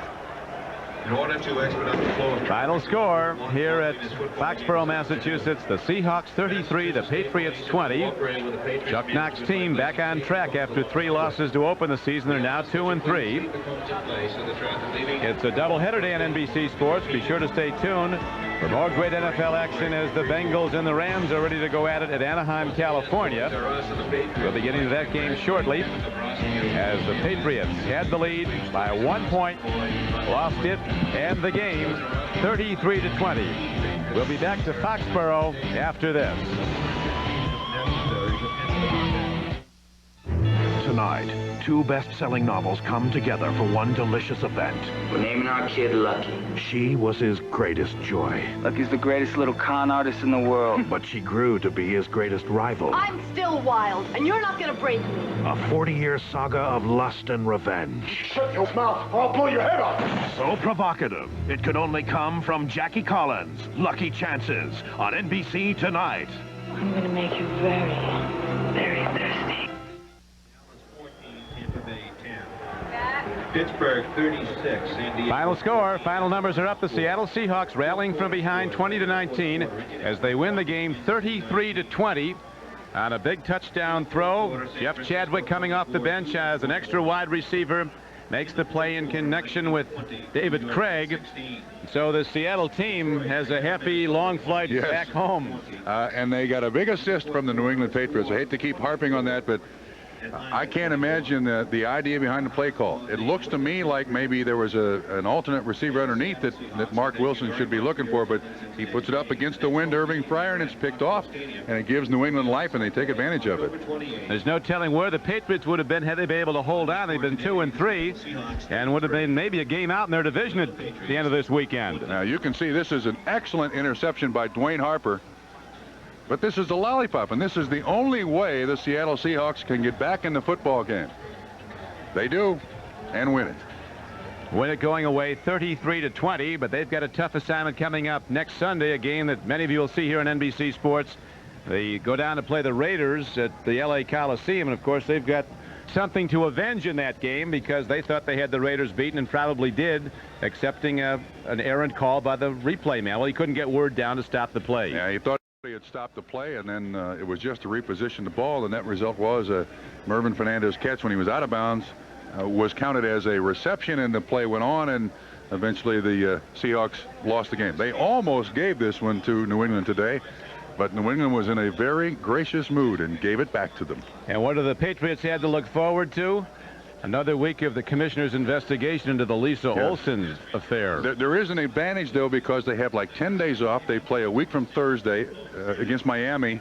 And you're right, the investigator will question all parties involved, including probably the entire football team this week. So the nightmare continues. On the field and off. On the field and off. And things pick up nicely for the Seattle Seahawks as they win today.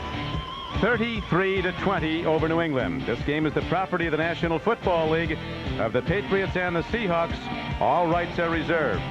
Now for Bob Trumpy, this is Don Criqui. Glad you could be with us at Foxborough. Seattle 33, New England 20.